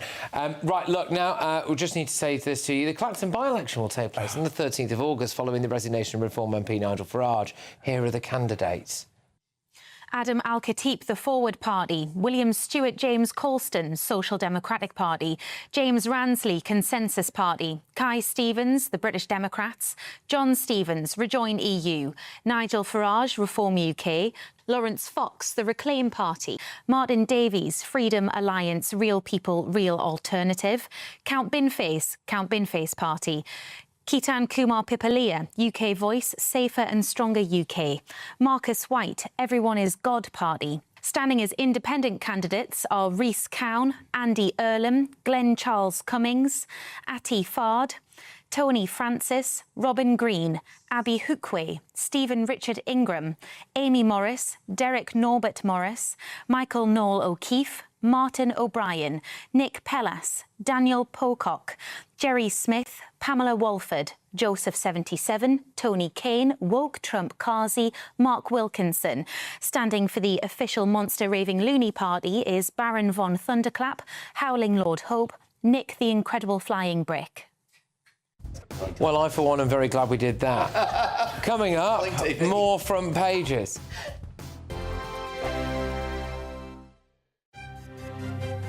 GB News Breakfast, every day from 6 a.m. Should James Bond stay white and male?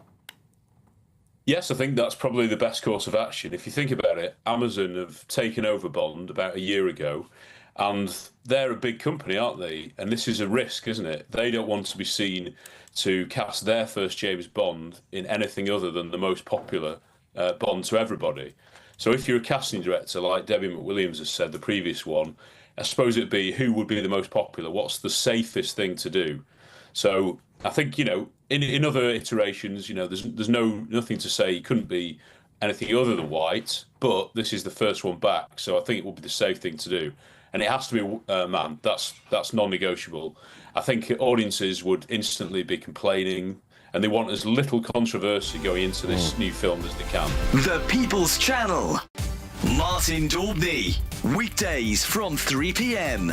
With the football, a row has erupted. A racism row again, this time at a Kent secondary school after pupils' children were allegedly told to scrub painted England flags from their arms because, you've guessed it, they were deemed as racist. Is this the woke flag monitors simply spoiling everybody's fun? Now, look, if we are going to police flags, that's clearly a problem. I think there are lots of people who feel negatively towards the England flag because of what it's represented in the past, and that's a real shame. But it's nice to see that new generations, you know, I'm the son of immigrants and I don't feel that. I haven't inherited that, and that's really positive. Look, so we should be able to, especially during a football match, fly that flag with pride and enjoy it. I know that part of the world a little bit. I travelled to Broadstairs, Thanet, Sandwich. You see the Union flag, and particularly the England flag, everywhere. Yes. Even under normal circumstances, you see the England flag being proudly flown. So this is completely insane. The People's Channel. This is GB News, Britain's news channel. There was a Ryanair flight from Thessaloniki in Greece, and a part of the plane hit the window and pulled it out. And so this man, a 61-year-old Serbian man, was sucked out of the window. And his wife, she says that she was desperately holding onto his legs to keep him inside the plane for 5 minutes. Wow. It was horrendous. Apparently the aircraft did eventually land normally and passengers were safe and a replacement airline was sent.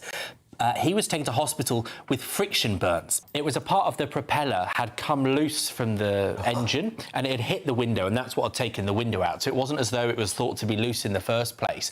But can you imagine? No. I mean, don't want to. Unbelievable. I'm not a good flyer, I have to admit. This terrifies me. GB News, the People's Channel.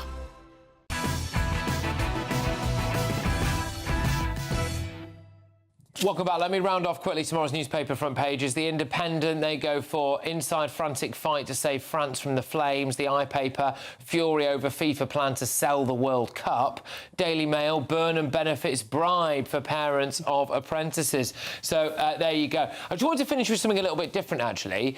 Could this be the most extraordinary case of cheating we've ever seen in golf, club cricket, or even cricket more generally? Here it is.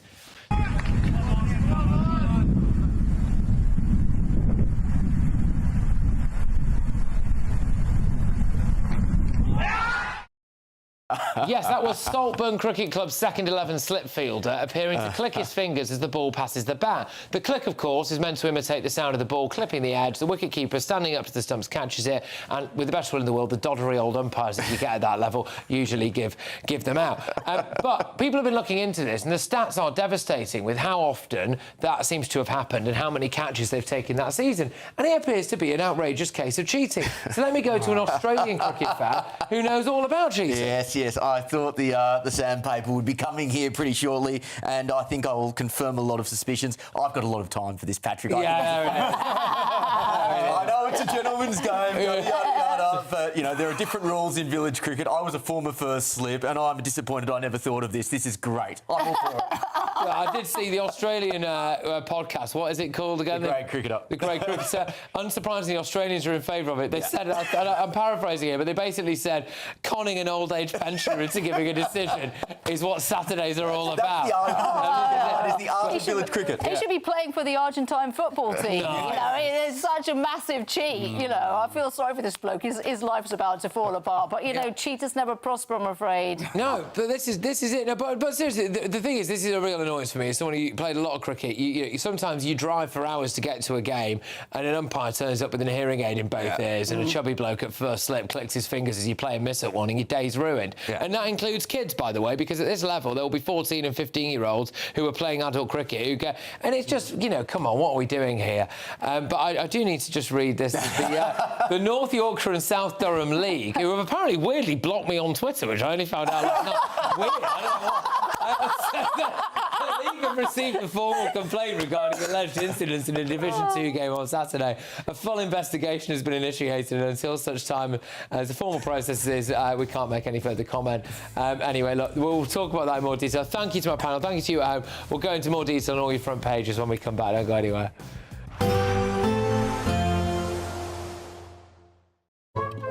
Today's outlook: cool, calm and completely horizontal. Boxed Aircon sponsors the weather on GB News. Hello there, good evening. Welcome to your GB News weather update from the Met Office. Into tomorrow, we'll feel slightly cooler under cloudier skies. Otherwise, in the sunshine, it's a hotter day ahead. A brief hot spell this time, though, gradually turning cooler towards the end of the week. And for this evening, we've still got a north-south split in the weather. Low pressure dominating northern areas, but high pressure holding on to the south. So mostly dry with clear skies for much of England and Wales. But the low pressure still continues to bring in more cloud and some spells of rain across much of Scotland and at times Northern Ireland and northwest England. For although it is set to be a very warm, if not quite muggy night across parts of the south, where temperatures aren't going to drop much past between 17 to 19 degrees, so a little bit uncomfortable for sleeping in through this evening. Then on Wednesday, there will be some spells of rain to start, this turning heavy as it crosses over hills, but a little bit brighter towards the far north of Scotland, though still some showers pushing through. Still some rain affecting parts of Northern Ireland, southern Scotland and northwest England, and perhaps a bit more cloud around Wales to start compared to recent mornings. But otherwise, you can see it's a very warm and bright start across much of England and Wales, and temperatures are going to be pushing up through the course of the day, a hotter day into tomorrow compared to what we've seen this afternoon. rain. And there'll still be a fair amount of cloud, this thick enough to produce some spells of rain still across much of the northwest and turning a little heavy at times. But for most, particularly across central and southern England and Wales, intense sunshine, high UV levels and temperatures pushing up into the mid-30s. So a very hot day here. On Thursday, though, the